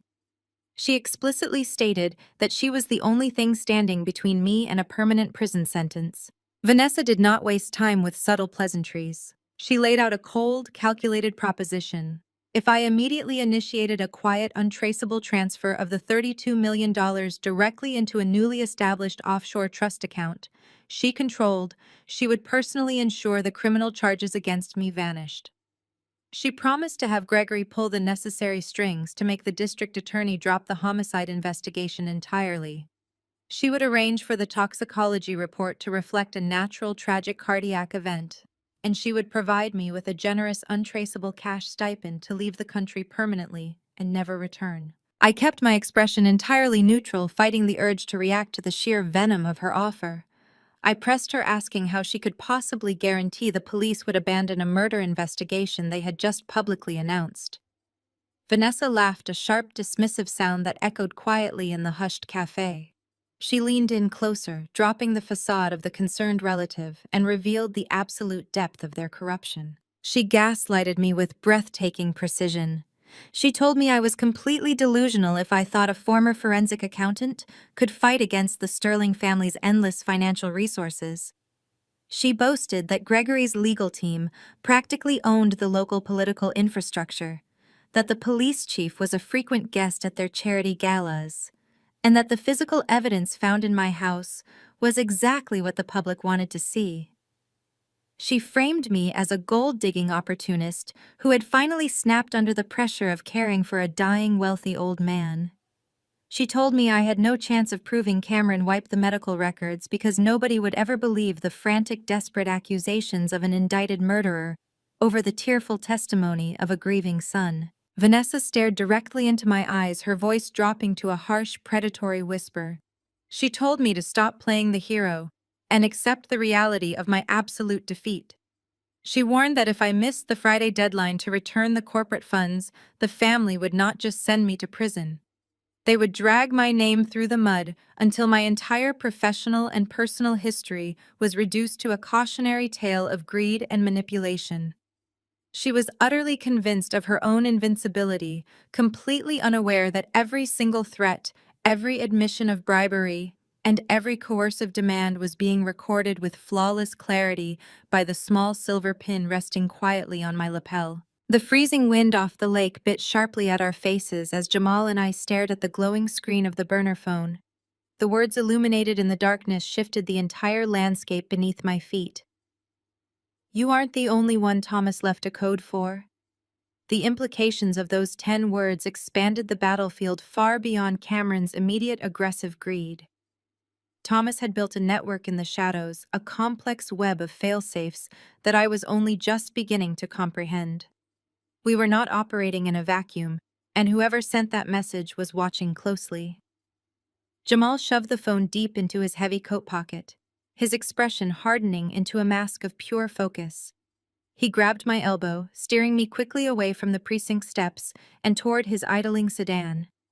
We needed to vanish immediately before Detective Miller found a technicality to drag me back into a holding cell. Jamal drove us away from the downtown district, taking a convoluted, erratic route through a maze of industrial side streets to shake any potential surveillance. We eventually pulled into the crumbling parking lot of a brutalist concrete motel on the far south side of the city. Jamal had secured the room hours ago under a corporate alias, paying the clerk entirely in cash to avoid generating a digital footprint. It was the absolute antithesis of my former life in Beacon Hill. But right now, the peeling wallpaper, the flickering fluorescent bulb overhead, and the humming mini fridge represented ultimate sanctuary. Jamal went to work the moment the heavy wooden door clicked shut. He shoved a heavy dresser against the door frame, deadbolted the lock, and pulled a portable Faraday cage from his tactical bag, isolating his hardware from external radio frequencies. I collapsed onto the edge of the stiff, faded mattress, the crushing physical toll of the last 48 hours threatening to drag me under a wave of exhaustion. But sleep was an impossible luxury. I reached for the plastic television remote on the nightstand and turned the power on, keeping the volume extremely low. The morning news networks were already in a total frenzy. Cameron was dominating the broadcast cycle once again, but this time he was not standing on the manicured lawn of my stolen estate, playing the traumatized victim of a homicide. The feed had cut to live breaking coverage from the soaring glass and steel atrium of Sterling Health Technologies headquarters. The massive corporate logo, a stylized glowing double helix, loomed impressively behind him. Cameron stood at a sleek acrylic podium, flanked by the company's ruthless lead counsel, Gregory, and a phalanx of silent, grim-faced executives who had historically opposed my husband's progressive management style. Cameron was delivering an Oscar-caliber performance of the reluctant, duty-bound corporate heir.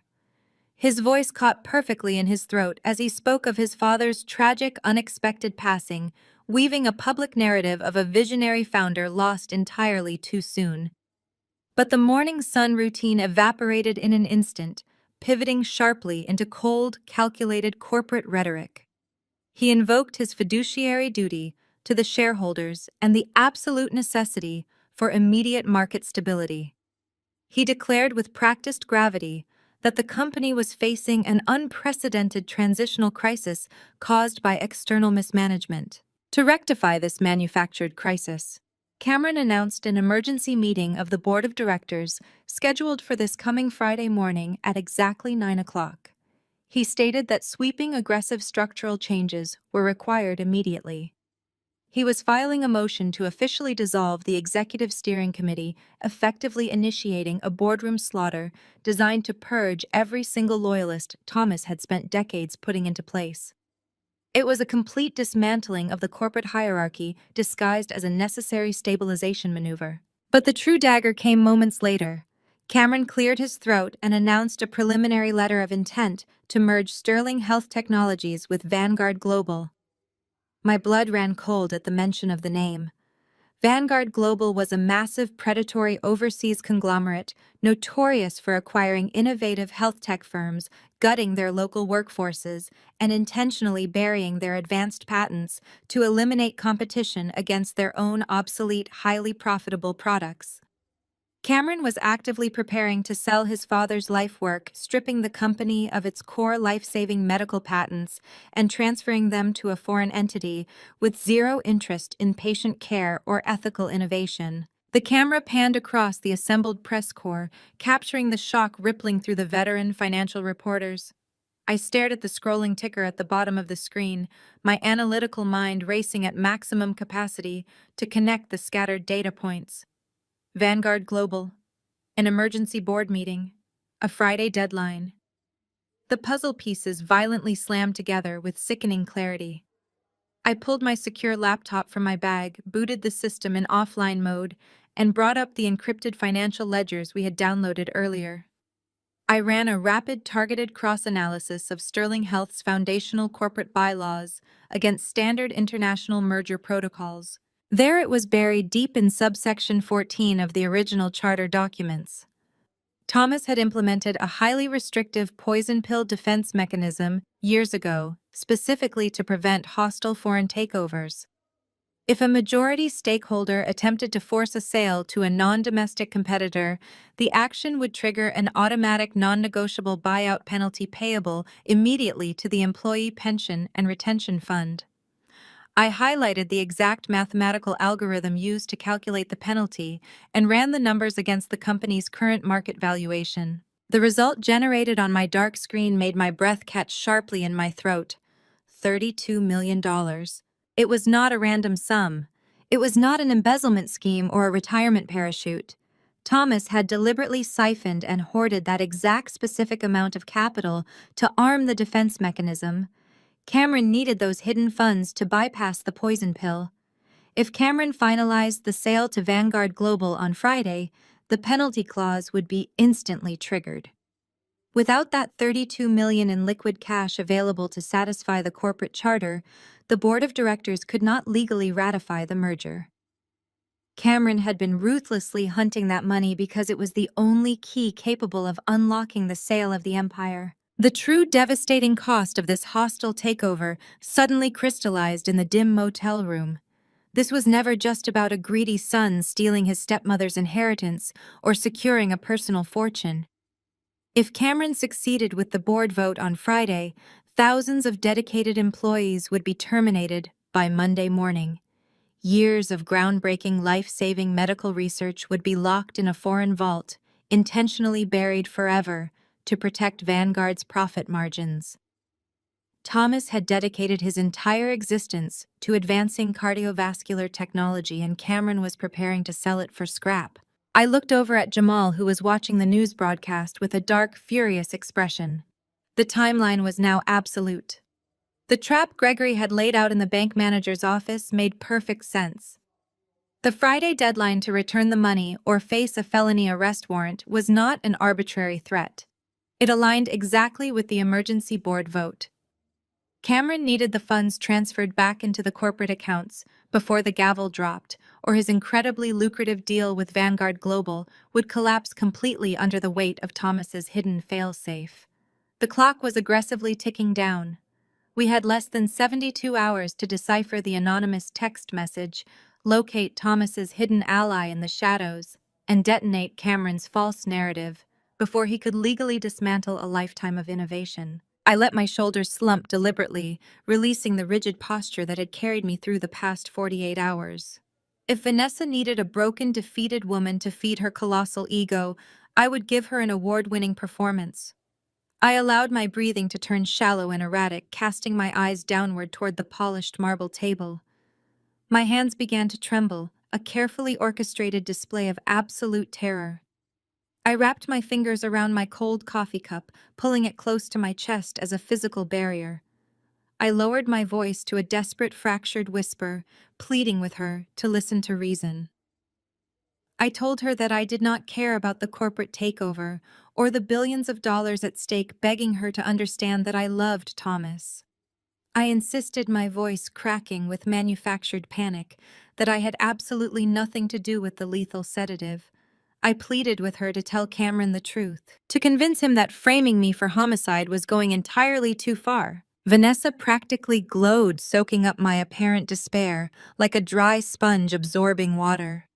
The sheer intoxication of her own perceived power completely blinded her to the trap I was actively springing. She took a slow, deliberate sip of her espresso, her diamond rings clinking softly against the porcelain saucer. She looked around the quiet, empty cafe, ensuring the barista was entirely occupied at the far end of the counter. Then she leaned across the table, invading my personal space, just as she had done during the home invasion. The scent of her heavy, expensive floral perfume was suffocating. She dropped her voice to a conspiratorial, venomous purr. She told me that my love for Thomas was irrelevant and entirely pathetic. She gloated that the truth did not matter in the real world, only the narrative they had constructed and the physical evidence the police had recovered. I kept my face frozen in a mask of weeping despair, softly shaking my head and murmuring that the police would eventually figure out the evidence was compromised. I stammered that the estate's private security cameras would prove I was nowhere near the master suite when the medication was allegedly administered. That specific, calculated bait was irresistible to her. Vanessa scoffed a dark, triumphant smirk, stretching across her flawless makeup. She leaned even closer, the distance between us practically non-existent. She proudly declared that I was vastly underestimating the reach of the Sterling family checkbook. She whispered the absolute truth, detailing her exact methods with horrifying pride. She confessed that bribing the estate's night shift security supervisor had been incredibly inexpensive. For a fraction of what Cameron spent on a weekend in Monaco, The guard had willingly looped the internal camera feeds for a crucial 45-minute window during the chaos of Thomas's medical emergency. I forced a tear to spill over my eyelashes, silently urging her to keep talking, to give me the final irrefutable details.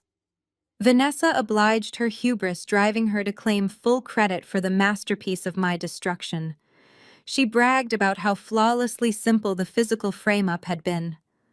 While Cameron and Gregory had ambushed me in the living room with their aggressive legal threats and shouting, creating a massive psychological distraction, she had slipped away unnoticed. She detailed how she had walked directly into the kitchen, bypassed the staff quarters, and moved swiftly into the master bathroom to bury the amber pill bottle deep within the trash receptacle. "You were so busy crying you did not even hear me walk into your kitchen," Vanessa smirked, her eyes cold and utterly devoid of human empathy. "You were practically hyperventilating while Gregory handed you those financial documents. It was almost too easy, Blair. You made yourself the perfect hysterical victim." My heart hammered against my ribs, but my internal restraint held firm. The microscopic lapel pin was silently capturing every single syllable of her smug, detailed confession. We had the exact names, the timeline, the method of the camera manipulation, and her direct admission to planting the murder weapon. She had just handed me the key to my own salvation wrapped in a bow of toxic arrogance. I did not break character for a fraction of a second. I let out a soft, defeated sob, pressing my hands against my face to hide the fierce, victorious fire burning behind my eyes. I told her I was completely overwhelmed, my voice muffled behind my trembling hands. I pleaded for just a little more time to process the sheer scale of my ruin.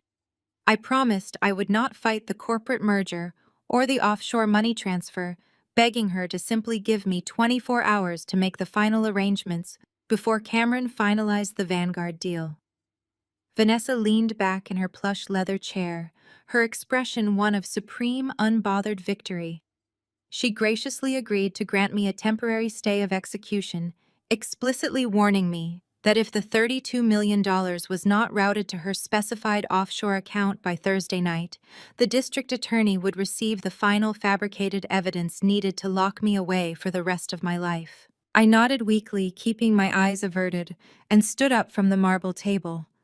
I grabbed my coat and bag, projecting the image of a completely shattered woman fleeing a superior adversary. I practically stumbled toward the cafe exit, leaving Vanessa to enjoy the remainder of her espresso in triumphant solitude. I pushed through the heavy glass door and stepped out into the freezing Chicago air. The moment the door clicked shut, the facade of a terrified widow instantly dissolved. I straightened my spine, pulling my coat tightly against the biting wind. I reached up and lightly brushed my fingers against the silver knot on my lapel. A faint, practically invisible green light pulsed once, confirming the audio file was secure, locked, and fully rendered. I walked rapidly down the sidewalk, my boots clicking sharply against the concrete, putting as much distance between myself and Vanessa as possible. Jamal was waiting exactly where we had planned, parked in a loading zone 3 blocks away with the engine running. I slid into the passenger seat and slammed the door, the heavy thud sealing out the noise of the city. Jamal did not ask a single question. He took one look at my expression, shifted the sedan into drive, and merged aggressively into the heavy downtown traffic. I carefully unclasped the silver lapel pin and placed it gently onto the center console between us. We had walked into the Viper's den completely unarmed, and we had walked out carrying the venom needed to eradicate Cameron's entire operation.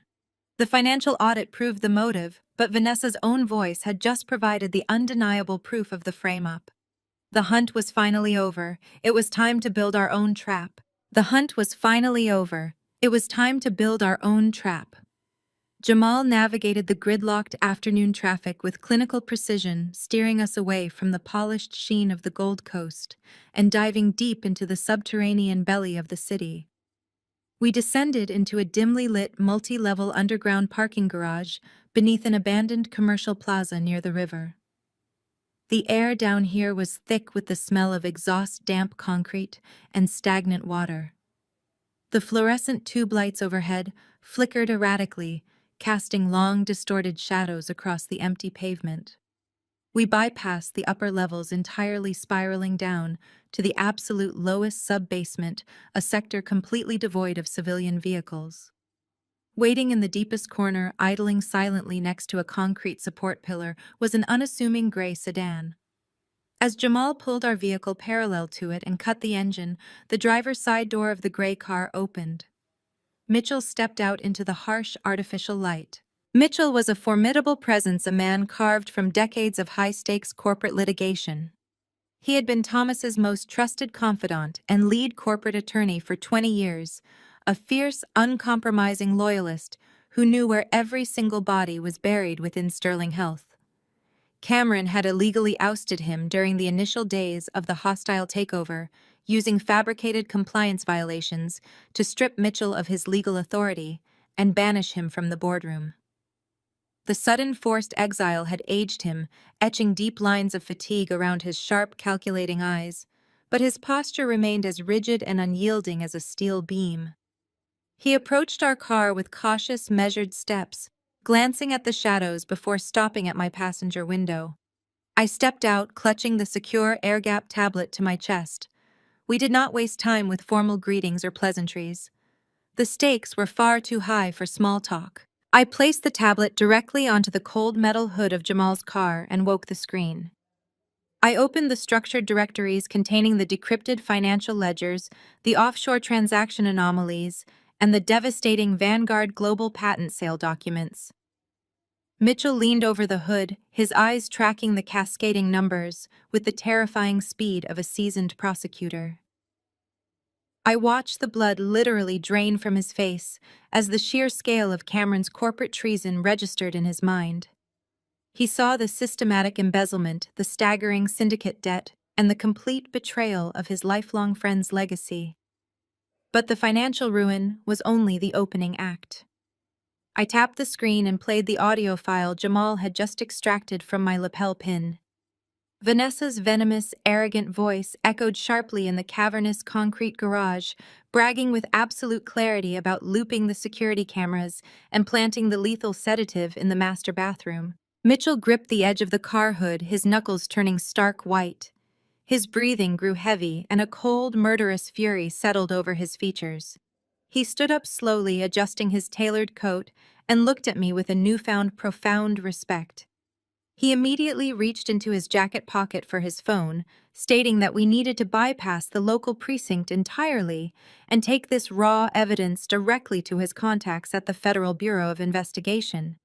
He promised that Cameron and Vanessa would be in federal custody before midnight. I reached out and gently pushed his hand down, shaking my head. Going to the authorities right now would certainly trigger a massive homicide investigation and secure my personal freedom, but it would not stop the immediate corporate hemorrhage.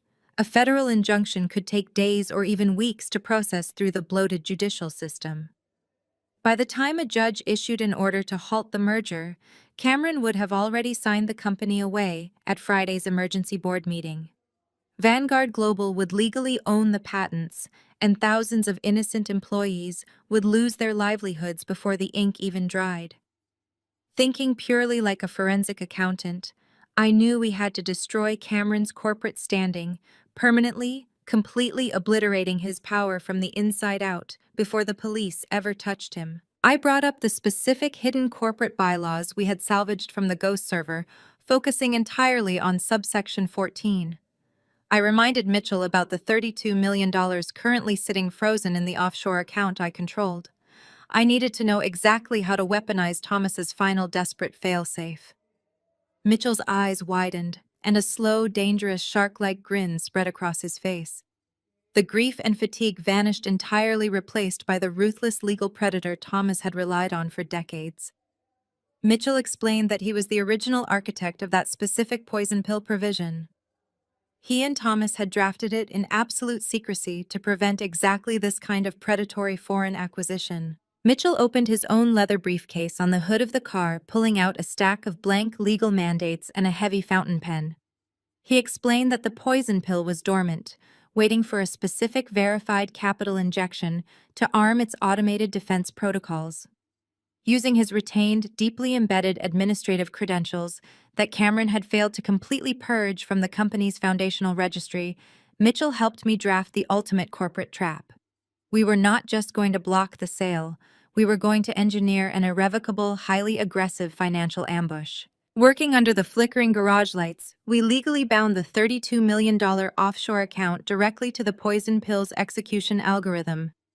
Mitchell drafted an airtight binding resolution that bypassed the standard executive steering committee entirely. We programmed the framework with a singular, devastating trigger. The absolute second Cameron attempted to affix his digital or physical signature to the Vanguard merger contract, during the Friday board meeting, the trap would detonate. The $32 million would instantly flood the Employee Retention Fund, legally satisfying the poison pill mandate and rendering the Vanguard sale utterly void. Simultaneously, the automated protocol would unleash the embezzled ledgers directly to the Securities and Exchange Commission, the Federal Banking Authority, and every single member of the board. We spent 2 grueling hours in the freezing damp garage, double-checking every legal loophole, securing the routing numbers, and locking the automated scripts into a decentralized, untouchable cloud server. When Mitchell finally capped his pen, the framework was absolutely flawless. It was a digital guillotine hanging silently over Cameron's head. We had turned my defensive evidence into a lethal offensive weapon. Cameron believed he was walking into Friday's meeting to crown himself a billionaire king. Instead, he was walking blindly onto a trapdoor that we had just permanently unbolted. All we had to do now was show up, hand him the crown, and watch him pull the lever himself. We abandoned the freezing concrete of the subterranean garage as the first pale slivers of dawn threatened to break over the city skyline, retreating to a far more secure location. Mitchell guided us to an off-the-books, completely sterile office suite registered under a dummy holding corporation in the financial district. The space was devoid of personal touches, smelling faintly of ozone and stale printer ink, but it possessed state-of-the-art counter-surveillance shielding. While Jamal immediately set up his encrypted terminal to monitor the digital cloud triggers we had just established, Mitchell unlocked a heavy steel floor safe hidden beneath a cheap decorative rug. He pulled out a thick leather-bound dossier stamped with a series of intricate watermarked seals. The digital trap we had engineered was designed to obliterate the Vanguard global merger, but it was merely the defensive shield. We still needed a sword. Mitchell spread the heavy parchment documents across the glass conference table, his eyes burning with the intensity of a man executing his final masterpiece. He revealed the ultimate, perfectly concealed layer of Thomas's grand architecture. The $32 million sitting frozen in the offshore account was never simply meant to sit idle in my bank account as a severance package or a chaotic roadblock. It was the exact, calculated activation capital required to initiate a dormant blind trust. Mitchell explained the sheer genius of the maneuver with the reverence of a scholar. Years ago, anticipating the eventual greed of his own son Thomas, had quietly transferred his personal founder's equity into a highly restrictive trust, naming me as the sole irrevocable executor. However, those shares were legally classified as non-voting dormant stock, rendering them invisible on the corporate registry and completely useless in a boardroom battle. They required a massive instantaneous injection of capital to officially convert into active commanding voting shares. The $32 million was the key to that conversion. By physically signing the activation mandate, I would route the offshore funds directly into the trust's holding account. In a fraction of a second, the trust would go live, executing a hostile unilateral majority shareholder takeover from beyond the grave.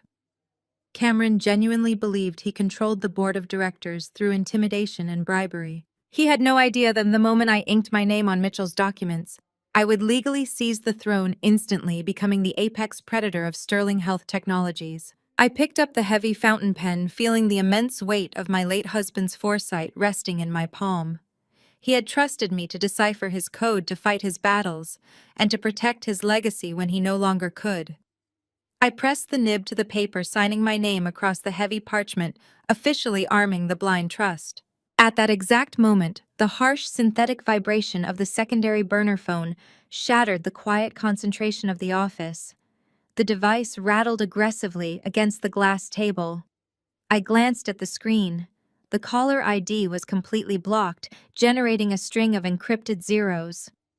Jamal stopped typing his hand, hovering over his keyboard, giving me a sharp, questioning nod. I picked up the plastic device and accepted the call, pressing the speaker to my ear. It was Detective Miller. His voice was unrecognizable. The calm, authoritative tone of the veteran homicide investigator was gone, entirely replaced by a tight, rushed urgency. He was actively breaking protocol, violating every rule of his badge to make this connection. He told me to stop talking and listen to him immediately.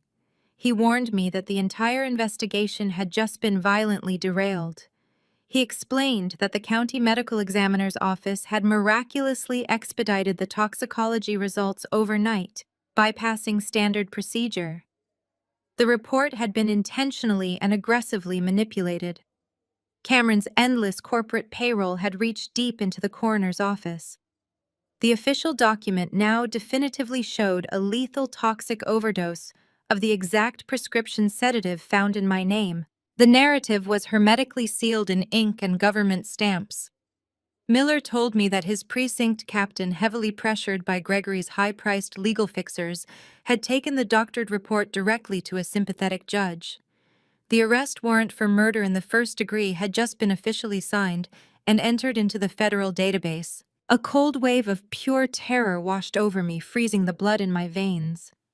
The trap was closing faster than we had anticipated. Miller was not just calling to deliver bad news, he was calling to issue an immediate critical warning. He stated that the department's cyber division had managed to track a fragment of Jamal's digital exhaust from our motel room skirmish backward through the proxy servers. They had identified his primary residential address. Tactical units were already mobilizing. Heavily armed SWAT teams were currently en route to Jamal's apartment, preparing to breach the doors, and mobile tracking vans were actively pinging local cell towers, attempting to aggressively triangulate the signal of the very burner phone I was holding. Miller gave me a frantic, desperate warning that he had to officially report this contact to dispatch in exactly 10 minutes. The line went dead with a harsh click. Jamal had intercepted the entire conversation. The moment the call dropped, he erupted into a frenzy of controlled panic. He ripped his secure laptop from the charging dock, violently stuffing hardware cables and external drives into his tactical bag. He barked at Mitchell to shred any residual paper trails and began actively wiping the local network cache. He grabbed my arm, his eyes wide with adrenaline-fueled urgency, telling me we had to abandon the office immediately. He began calculating the fastest blind routes to the state line, shouting about fake identification documents and a secondary stash vehicle he kept parked in an industrial lot. Fleeing the state was the only logical, viable survival tactic left on the board. If the tactical teams apprehended me before the boardroom vote, I would be thrown into a concrete holding cell, stripped of all communication devices and legally neutralized. Cameron would easily push the Vanguard Global merger through an uncontested room, bury the patents, and leave me to rot in prison for the rest of my natural life. I stood completely still in the center of the chaotic room, the heavy notarized documents of the Blind Trust resting on the table beside the silver lapel pin holding Vanessa's recorded confession. The urge to run, to disappear into the shadows and preserve my own freedom was a primal, screaming instinct. But running meant absolute defeat. Running meant Thomas had died for absolutely nothing, and the empire he built would be dismantled by a murderer. I looked down at my watch. The digital display read exactly 8 o'clock in the morning.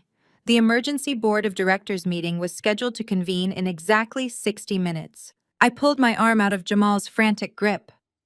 The pure, icy resolve of a forensic accountant assessing a final ledger settled deep into my bones, overriding the sheer terror of the impending arrest warrant. I picked up the leather dossier and the silver pins, sliding them carefully into my briefcase. I looked directly at Jamal, my voice steady and completely devoid of fear. "We are not running. We are driving directly into the headquarters. I will meet the police in the boardroom." The morning commute into the financial district was a blur of gray concrete and raw adrenaline. Jamal drove his unmarked sedan with the calculated aggressive precision of a getaway driver, weaving through the dense early morning gridlock. The sun was just beginning to burn through the thick Chicago smog, casting long, sharp shadows across the pavement. In the distance, the faint rising wail of police sirens echoed through the urban canyons. Detective Miller's warning rang in my ears. The tactical teams were actively hunting us, their mobile scanners sweeping the grid. We were officially fugitives, racing a ticking clock toward the epicenter of Cameron's corporate empire. We pulled up to the towering glass monolith of Sterling Health Technologies. The building was a breathtaking architectural marvel, a sheer vertical cliff of reinforced steel and reflective glass that dominated the skyline. It was the physical manifestation of Thomas's lifelong dedication to medical innovation, now heavily guarded and corrupted by his own son. Jamal threw the vehicle into park right at the curb of the main plaza, completely ignoring the blaring horns of the disrupted traffic behind us. We stepped out into the freezing wind, marching shoulder to shoulder up the wide granite steps. The moment we pushed through the heavy revolving doors and entered the sprawling, cavernous lobby, the atmosphere shifted. The vast space was lined with imported marble and polished chrome, projecting an aura of untouchable wealth. A wall of private corporate security immediately intercepted us. 6 men in tailored charcoal suits, equipped with coiled earpieces and hostile postures, formed a physical barricade in front of the biometric turnstiles. The lead guard stepped forward, raising a massive hand, his face a mask of professional aggression. He recognized Mitchell instantly and coldly informed us that Cameron had issued a strict zero-tolerance ban against our presence on the property. Mitchell did not even blink. He did not slow his pace, nor did he display a single ounce of intimidation. He was operating in his natural habitat, and he was absolutely lethal. Mitchell reached into his leather briefcase and produced a thick, heavily watermarked legal document. He slammed the paperwork flat onto the polished granite of the primary security desk. He looked the lead guard dead in the eye and began to verbally eviscerate him with terrifying legal precision. Mitchell cited a deeply buried, still active federal injunction code tied directly to the original corporate charter, a lingering ghost of his 2 decades as lead counsel that Cameron had arrogantly failed to sever. He informed the security team that obstructing an active federally mandated trust executor from accessing the boardroom carried a mandatory non-negotiable prison sentence for corporate obstruction. The guards hesitated, completely paralyzed by Mitchell's ferocious command of the law. Before they could radio for executive backup, Mitchell reached over the desk and manually punched his legacy master override sequence into the primary security terminal. The system recognized the archaic, deeply embedded code. The hostile red lights of the biometric turnstiles instantly flashed a welcoming, vibrant green. The physical locks disengaged with a heavy metallic click. We pushed past the bewildered security detail without looking back, leaving them scrambling for their radios. We stepped into the private executive elevator, a pristine cube of polished steel and mirrored glass. Mitchell swiped his legacy keycard and the heavy doors slid seamlessly shut, sealing us inside. The elevator engaged, rocketing upward with a smooth, powerful acceleration that made my stomach drop. The digital floor indicator began to flash, counting our rapid ascent, 10, 20, 30. The claustrophobic tension inside the small space was absolute. Jamal pulled his encrypted phone from his pocket, his eyes locked on a scrolling wall of intercepted police dispatch chatter. He did not need to speak for me to know that the SWAT units had breached his empty apartment and were actively pivoting their search grid toward the financial district. The arrest warrant was live and the authorities were closing in fast. We had mere minutes before the lobby swarmed with armed officers holding a piece of paper that commanded my immediate incarceration. I gripped the leather handle of my briefcase so tightly my knuckles ached, feeling the immense weight of the blind trust documents and the silver lapel pin resting inside. 40, 45, 50. The soft, melodic chime of the elevator reaching the top floor cut through the heavy silence like a knife. The steel doors parted to reveal the executive penthouse level. It was a sprawling expanse of extreme luxury, featuring thick wool carpets, brushed aluminum fixtures, and breathtaking panoramic views of the city below. At the far end of the wide corridor sat the primary boardroom, completely enclosed in floor-to-ceiling sound dampening acoustic glass. Through those transparent walls, the climax of Cameron's corporate treason played out like a high-definition silent film. The massive, polished mahogany table dominated the center of the room. The board of directors sat around it, their postures rigid and paralyzed, effectively held hostage by the sudden, aggressive nature of the emergency meeting. Gregory stood off to the side, his hands steepled beneath his chin, a sickening, triumphant smile plastered across his face. He believed he had orchestrated the perfect, legally flawless coup. Vanessa hovered directly behind Cameron's high-back leather chair. Her posture radiated absolute toxic victory, her eyes gleaming as she mentally spent the massive Vanguard payout. At the head of the table, Cameron leaned forward. A heavy gold-plated fountain pen was clutched firmly in his right hand. The Vanguard Global Acquisition contract, a towering stack of meticulously prepared legal documents, lay open before him. He lowered the pen, the dark ink hovering mere millimeters from the final signature line that would permanently eradicate his father's legacy and seal the fate of thousands of employees. I did not slow my pace. My boots hit the polished floor with the rhythmic concussive force of a ticking clock. I bypassed the receptionist's desk, entirely ignoring the frantic rising shouts of the executive assistant scrambling to intercept us. I marched directly down the center of the corridor until I reached the towering double doors of the boardroom. I did not reach for the brass handles.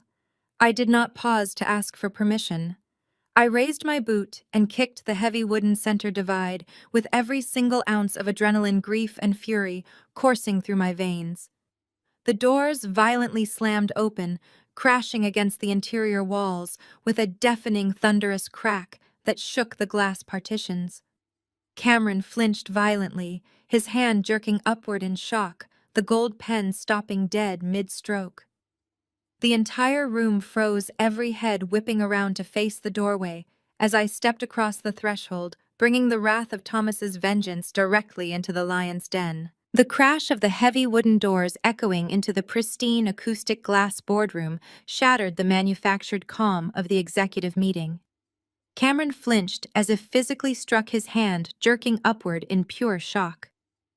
The gold fountain pen slipped from his grip, clattering sharply against the polished mahogany table and leaving a thick, dark streak of ink across the pristine Vanguard Global merger contract. He stared at me for a fraction of a second, his face cycling from absolute disbelief to a mask of unhinged, violent rage. He erupted, his voice cracking as he screamed at the top of his lungs for security to breach the room. He pointed a trembling finger at my chest, shouting to the bewildered board of directors that I was a fugitive from justice. He frantically declared that I was a murderer, a desperate assassin who had poisoned his father, and that my very presence in the headquarters was an active physical threat to everyone seated at the table. Vanessa shrank back behind his chair, her hands clutching her designer handbag to her chest like a protective shield, her eyes darting toward the elevator bank as if searching for an escape route. I completely ignored his hysterical outburst. I did not raise my voice, nor did I offer a single word of defense against his fabricated homicide allegations. I maintained a cold, calculated composure, marching with deliberate, rhythmic steps until I reached the exact opposite end of the massive table. The board members, men and women who dictated market trends and managed billions in assets, sat frozen in their high-backed leather chairs. Their eyes darted nervously between Cameron's escalating meltdown and my icy silence. I placed my leather briefcase onto the polished wood. With a sharp metallic click, I snapped the latches open. I reached inside and extracted the physical copy of the forensic audit. It was a densely packed 500-page binder compiled by Mitchell during our grueling session in the underground garage. I raised it high and slammed it down onto the center of the table with a concussive thud that effectively silenced Cameron's shouting. I looked directly at the chairwoman of the board, completely bypassing my stepson. I stated with absolute surgical precision, that I was not there to discuss family grievances, corporate succession plans, or the absurd manufactured legal warrants currently being circulated by corrupt precinct captains. I announced that I was there to present a mathematical reality. I flipped the heavy cover of the binder open and began dismantling Cameron's carefully constructed empire. I stripped away all emotion, all mention of grief or Thomas's legacy, and spoke the only language these executives truly understood. I spoke in numbers, liabilities, and catastrophic financial risk. I detailed the existence of 7 distinct unauthorized offshore shell companies, listing their exact corporate registry numbers and the specific dates they were incorporated in the Cayman Islands. I instructed the stunned executives to turn to page 42 of the ledger sitting before them. I exposed the systematic illegal diversion of corporate funds, tracing an exact total of $40 million that had been aggressively and secretly siphoned directly from the cardiovascular research and development budget over the past 18 months. A collective sharp gasp rippled through the seated executives. The research and development budget was the absolute lifeblood of Sterling Health Technologies, the sole foundation of their future market valuation. Stealing from it was corporate treason. I did not stop to let them process the shock. I immediately connected the missing $40 million to its final devastating destination. I laid out the catastrophic scope of Cameron's personal liabilities, exposing his massive, crippling gambling debts owed directly to a ruthless, violent underground syndicate operating out of Macau. I explained, my voice echoing clearly off the glass walls, that the Vanguard Global merger was not a strategic business maneuver designed to stabilize a grieving company. It was a desperate, illegal fire sale. Cameron was actively attempting to liquidate their most valuable life-saving patents to generate the massive liquid capital he urgently needed to pay off violent creditors before they dismantled his life. Gregory sprang from his chair, his sudden movement nearly toppling the heavy piece of furniture backward. The polished, normally unflappable corporate lawyer was sweating profusely, his face flushed a deep, panicked crimson. He slammed his hands flat onto the mahogany table, attempting to shout me down with a barrage of rapid-fire legal jargon. He yelled that the board was listening to a deranged, desperate fugitive trying to derail a perfectly legal acquisition to save herself from an impending prison sentence. He frantically pointed at the massive binder, loudly declaring to the room that the documents were blatant amateur forgeries. He insisted they were fabricated data points, cooked up by a disgruntled widow who had zero access to their secure internal financial servers. He aggressively demanded that the board ignore the physical papers and proceed with the Vanguard signature immediately to protect their shareholder value. I did not need to engage in a shouting match with a corrupt lawyer. I simply took one step back and yielded the floor to Jamal. Jamal stood casually near the shattered doorway, his encrypted tablet resting securely in the palm of his hand. He did not say a single word. He simply initiated the bypass sequence he had preloaded during our time in the subterranean garage. His fingers flew across the glass screen, effortlessly slicing through the boardroom's highly touted expensive internal network security. He overrode their closed-loop system in a matter of seconds. The massive wall-sized digital presentation screen situated directly behind Cameron and Gregory suddenly went entirely black. A heartbeat later, the screens flared back to life, flooding the dim boardroom with the glaring, undeniable illumination of raw digital truth. Jamal bypassed local storage and projected the actual live banking interfaces, pulling the raw data streams directly from the compromised offshore servers. The board members physically twisted in their seats, staring up at the sprawling, undeniable display. The screens showcased the exact real-time bank transfer routes, the matching international routing numbers, and the highly specific timestamps of the $40 million embezzlement. Every single digital transaction aligned perfectly digit for digit with the printed ledger I had just slammed onto their table. The live digital receipts mirrored the physical evidence, creating an airtight, irrefutable chain of custody that no lawyer could possibly talk his way out of.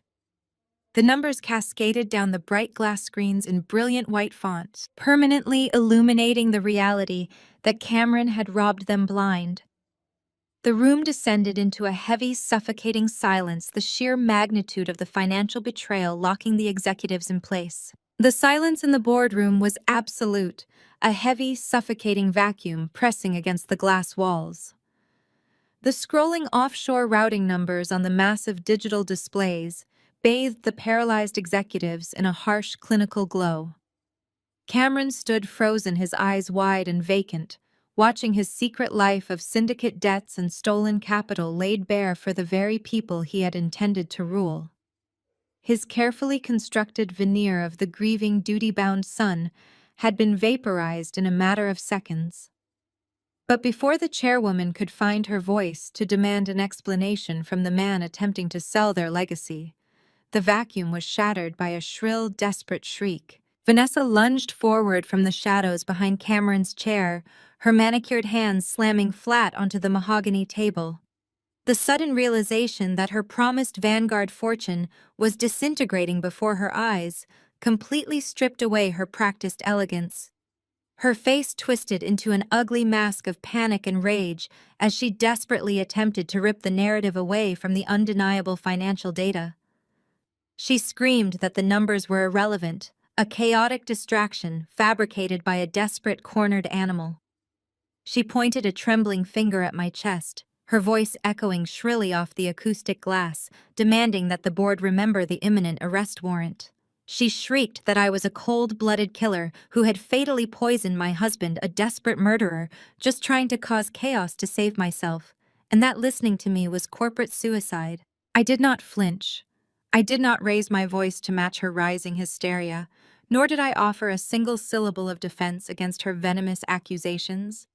I simply stood at the opposite end of the long table watching her flail wildly as the walls closed in.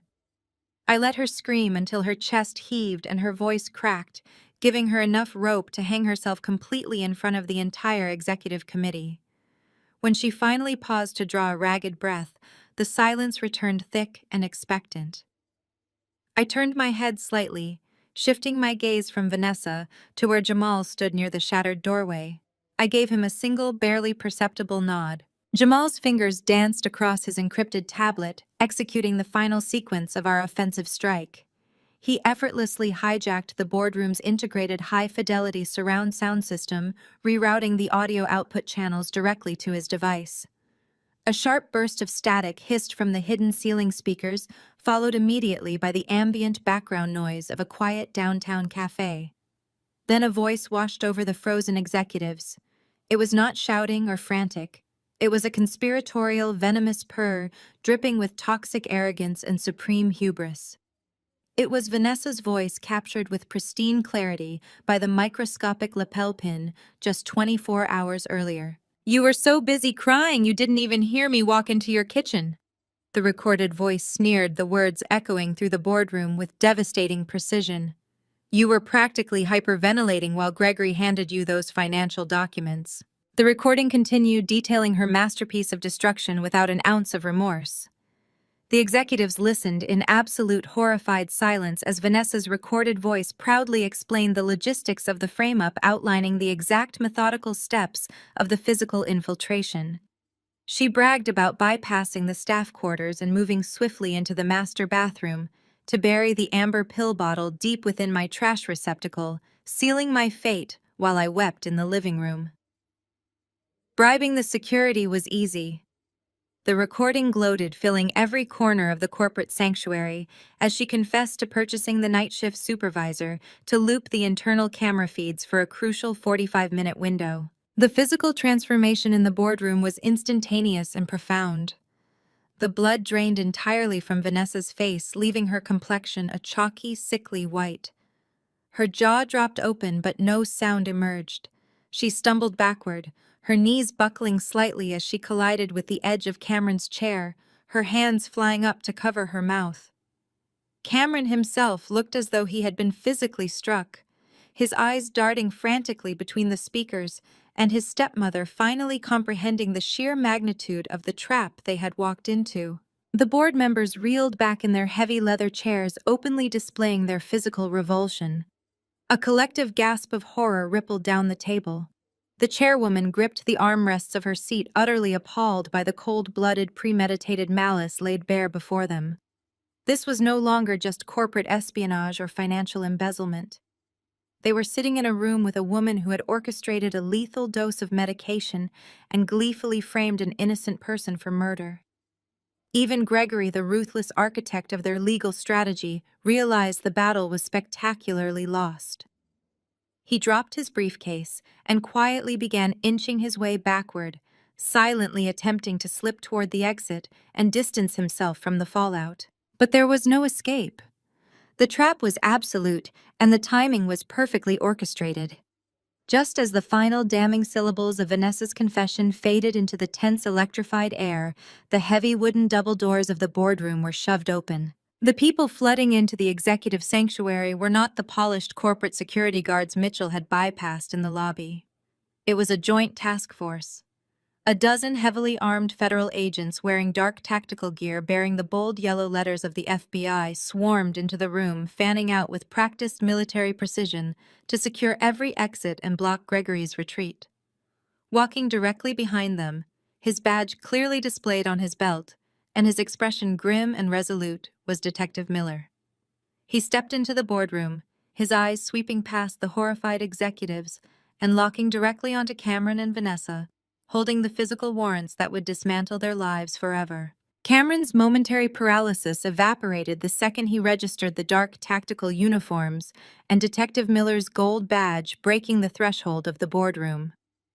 A sickening, triumphant grin slashed across his face, his deluded mind instantly twisting the arrival of law enforcement into his own twisted salvation. He genuinely believed that the police dispatch chatter Jamal had been tracking was exclusively focused on the fabricated murder warrant Vanessa had engineered. Cameron thrust his hand toward me, his voice booming with the arrogant authority of an untouchable corporate king. He commanded Detective Miller to arrest me immediately, loudly declaring to the frozen executives that the fugitive assassin who had poisoned his father had foolishly delivered herself directly into federal custody. He straightened his tailored jacket, shooting me a look of pure venomous victory, fully expecting the heavily armed tactical team to tackle me to the carpeted floor and drag me away in chains. Detective Miller did not even break his stride. He did not glance in my direction, nor did he acknowledge Cameron's frantic shouting directives. Miller marched straight past where I stood, the heavy thud of his boots cutting through Cameron's escalating demands. Two federal agents flanked him, moving with seamless, terrifying efficiency. They bypassed the center of the table entirely and converged rapidly on the high-backed leather chairs at the head of the room. Before Cameron could process the trajectory of their approach, a burly agent grabbed his wrists forcefully, twisting his arms behind his back. The sharp metallic ratcheting of heavy steel handcuffs echoed through the silent boardroom like a gunshot. A second agent mirrored the maneuver on Vanessa, securing her wrists as she let out a piercing, high-pitched scream of absolute terror. Cameron thrashed wildly against the agent's iron grip, his face flushing a deep mottled purple with outrage. He roared that they were making a catastrophic mistake, that he was the victim, that he was the rightful heir to the Sterling Empire. Miller calmly unfolded the thick legal documents in his hand and began reading them, their Miranda rights. His voice a steady rhythmic drone that outlined devastating charges of first-degree murder, corporate embezzlement, and federal wire fraud. Seeing the physical reality of the handcuffs and hearing the catastrophic list of federal charges, Gregory's survival instincts instantly overrode his lucrative corporate retainer. The polished, normally unflappable lawyer who had spent the last hour aggressively defending the fraudulent Vanguard merger took 3 rapid steps backward away from his clients. He raised both of his hands in a frantic, placating gesture, his eyes wide with raw self-preservation. When Cameron desperately demanded that his general counsel intervene and stop the arrests, Gregory loudly and publicly severed his representation. He declared to the room, and specifically to the advancing federal agents, that he had been deliberately and maliciously lied to by his clients. He cited an immediate, irreconcilable conflict of interest regarding the newly exposed offshore shell companies and the murder conspiracy.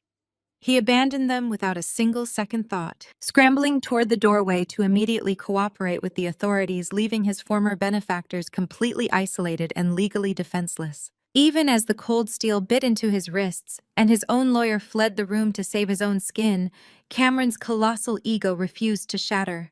He jerked violently against the grip of the federal agents, his eyes blazing with a feral, desperate madness. He screamed across the length of the mahogany table, spit flying from his lips as he addressed me directly. He roared that this spectacle meant absolutely nothing in the grand scheme of his life. He declared that he was still the chief executive officer, that his name was on the side of the building, and that no arrest warrant could ever strip him of his birthright. He venomously promised the board that he would post bail within the hour using the $32 million of liquid capital sitting in his private offshore accounts. He swore he would hire an army of ruthless defense attorneys to bury me in endless litigation, finalize the Vanguard acquisition from a prison cell if he had to, and ensure I spent the rest of my natural life rotting in solitary confinement. I let his screaming echo against the acoustic glass walls until his voice turned hoarse and he simply ran out of breath. I stepped forward, closing the distance between us until I was looking directly into his bloodshot, terrified eyes. I did not raise my voice, but the absolute crushing finality in my tone silenced the entire room. I informed Cameron that he was not going to post bail. I told him that the $32 million he was so desperately counting on was gone forever. He sneered, barking that he knew I had hacked the account, but that it was a temporary digital setback his lawyers would easily reverse before the end of the trading day. I shook my head slowly, delivering the final fatal blow to his shattered reality. I explained that the $32 million was never just a standard cash reserve. It was a highly specific, legally binding threshold. I reached into my briefcase one last time and withdrew a single, elegantly embossed folder. I slid it across the polished mahogany table until it rested perfectly centered over the ink-stained Vanguard merger contract. I revealed the existence of the Blind Trust, a meticulously crafted, ironclad corporate contingency plan that Thomas had secretly established months before his death, anticipating his son's exact capacity for treachery. The board of directors leaned forward in absolute silence, their eyes locked on the document. I detailed the execution clause. The $32 million I had drained from his hidden Cayman account was the exact capital requirement needed to fully activate the trust. By successfully seizing those specific funds and routing them through Mitchell's legacy override system, I had legally executed Thomas's final directive. The money had not simply been moved or stolen, it had been weaponized to trigger an automatic, irreversible transfer of corporate equity. The company was no longer his to sell, and the Vanguard deal was officially null and void. I informed Cameron, watching the last remaining shreds of arrogance completely drain from his soul, that the activated trust had irrevocably transferred the controlling interest of Sterling Health Technologies. I now owned 51% of the entire empire. He did not own a single share. He was no longer the CEO. He had zero access to corporate funds, and his personal accounts were entirely liquidated. He was left completely penniless, utterly powerless, and headed directly to a federal penitentiary for the rest of his life. The aftermath of the boardroom confrontation dissolved into a chaotic symphony of flashing police sirens, shouted Miranda rights, and the absolute dismantling of Cameron's meticulously built illusion. 1 month later, that chaos had settled into the cold, sterile reality of the Metropolitan Correctional Center. I walked down the stark, fluorescent-lit corridor of the federal holding facility, the rhythmic echo of my heels, a sharp contrast to the heavy, oppressive silence of the visiting block. Cameron and Vanessa were currently awaiting trial, their separate cells a far cry from the panoramic penthouses and luxury estates they had so ruthlessly coveted. The Joint Task Force had unsealed a mountain of indisputable evidence against them, resulting in a staggering list of charges that included federal conspiracy, wire fraud, grand larceny, and extreme evidence tampering. The prosecuting attorneys were aggressively pursuing maximum sentences, guaranteeing that both of my former tormentors were facing decades behind bars without the faintest hope of parole. I stepped into the designated visitor booth and sat down in the rigid metal chair. The thick pane of reinforced, smudge-streaked plexiglass separated me from the inmate side. A heavy steel door groaned open, and a guard escorted Cameron into the adjoining booth. He wore an oversized, faded orange jumpsuit that hung limply from his frame, a stark departure from his tailored charcoal suits and silk ties. His face was gaunt, his features hollowed out, and his eyes were rimmed with dark, sleepless circles. Yet the moment he saw me sitting across from him, a familiar toxic hatred ignited in his expression. He snatched up the black plastic telephone receiver on his side of the partition, glaring at me through the scuffed glass with feral intensity. I picked up my receiver, meeting his furious gaze with absolute unyielding calm. Cameron did not waste a single second. He immediately launched into a bitter, venomous tirade, hurling a desperate barrage of insults and profanities through the crackling audio line. He spat that I was a parasite, a usurper who had stolen his birthright, and that my sudden ascent to power was an unnatural temporary fluke. He raved that the board of directors would eventually turn on me, that the global market would crush my idealistic leadership, and that I would end up with absolutely nothing once the corporate sharks realized I was just a widow playing executive. I did not raise my voice. I did not offer a single word of defense or justification. I did not engage with his emotional breakdown or validate his pathetic delusions with an argument. I simply reached into the interior pocket of my blazer and produced a neatly folded clipping from the morning edition of the Financial Times. I unfolded the thick paper and pressed it flat against the reinforced plexiglass, ensuring the bold black headline was perfectly aligned with his line of sight. The feature detailed the historic, unprecedented surge in Sterling Health Technologies' stock valuation, following the dramatic collapse of the Vanguard merger. The article highlighted the company's aggressive, revitalized focus on cardiovascular research and prominently featured the newly established Thomas Sterling Employee Protection Fund, an initiative I had personally spearheaded to permanently shield the workforce from the kind of executive liquidation Cameron had attempted.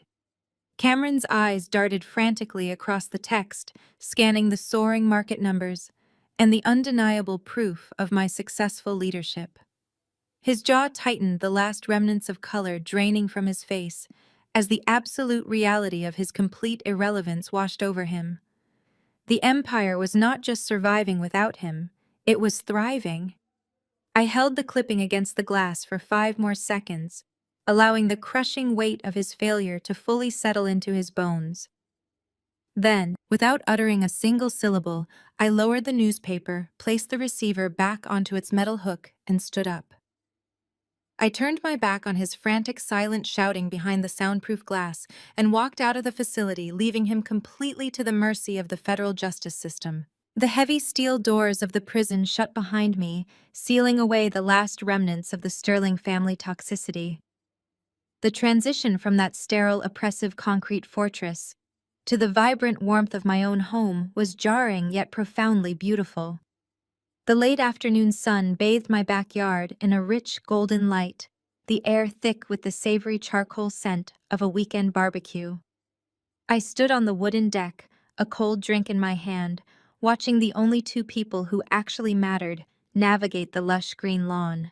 Jamal was stationed diligently at the stainless steel grill, expertly turning skewers of marinated vegetables and thick cuts of meat, occasionally pausing to check his phone for what I assumed were routine security sweeps out of pure habit. Rachel sat at the patio table, laughing brightly at a joke Jamal had just made, a stack of legal briefs pushed carelessly to the side. She had officially taken over as my lead general counsel, replacing Gregory's corrupt legacy with a brilliant, unyielding dedication to corporate integrity. There were no blood relatives present. There were no obligatory invitations extended to people who demanded loyalty while actively plotting betrayal. The sprawling manufactured network of high society acquaintances and deceitful family members had been entirely purged from my existence. Looking at Rachel and Jamal, a profound realization settled deep within my chest. Family was not an automatic entitlement granted by shared DNA, or defined by the rigid constraints of a corporate inheritance. It was an active daily choice. True family consisted of the individuals who stood shoulder to shoulder with you in the darkest, most terrifying trenches, the people who risked their own safety when the odds were insurmountable and the rest of the world had turned away. They were the ones who had faced down federal warrants, hacked offshore syndicates, and challenged corrupt boards of directors solely to protect the truth. The sun began its slow descent below the horizon, painting the sky in brilliant strokes of crimson and violet. A cool evening breeze swept across the lawn, rustling the leaves of the oak trees lining the property. I took a deep breath, the crisp air filling my lungs with a profound, intoxicating sense of absolute freedom. I stepped down from the deck and walked toward the grill, joining the easy, comfortable conversation flowing between my chosen family. The sprawling corporate empire of Sterling Health Technologies rested firmly under my control, secured by unyielding legal frameworks and a revitalized mission to actually save lives rather than liquidate them. I had navigated a labyrinth of murder, betrayal, and corporate treason, dismantling a sociopathic syndicate and reclaiming my own destiny in the process. I looked out over the glowing embers of the fire, feeling the solid, unshakable ground beneath my feet. I was no longer a pawn in someone else's lethal game, nor a victim waiting for the next blow. I was strong. I was fiercely independent, and as the stars began to emerge in the darkening sky, I stood victorious over the empire I had rightfully won. The most profound lesson from this narrative is that true family is rarely defined by bloodlines or legal obligations. Frequently, those we are bound to by birth or marriage can become the very individuals who betray us for power, wealth, or status. Genuine kinship is instead built upon a solid foundation of unyielding loyalty, mutual trust, and shared struggles. It consists exclusively of the people who stand firmly by your side in the darkest trenches when all others choose to flee. Embrace your independence and actively surround yourself with a circle that truly values your worth. Share your own experiences with chosen families and comment below.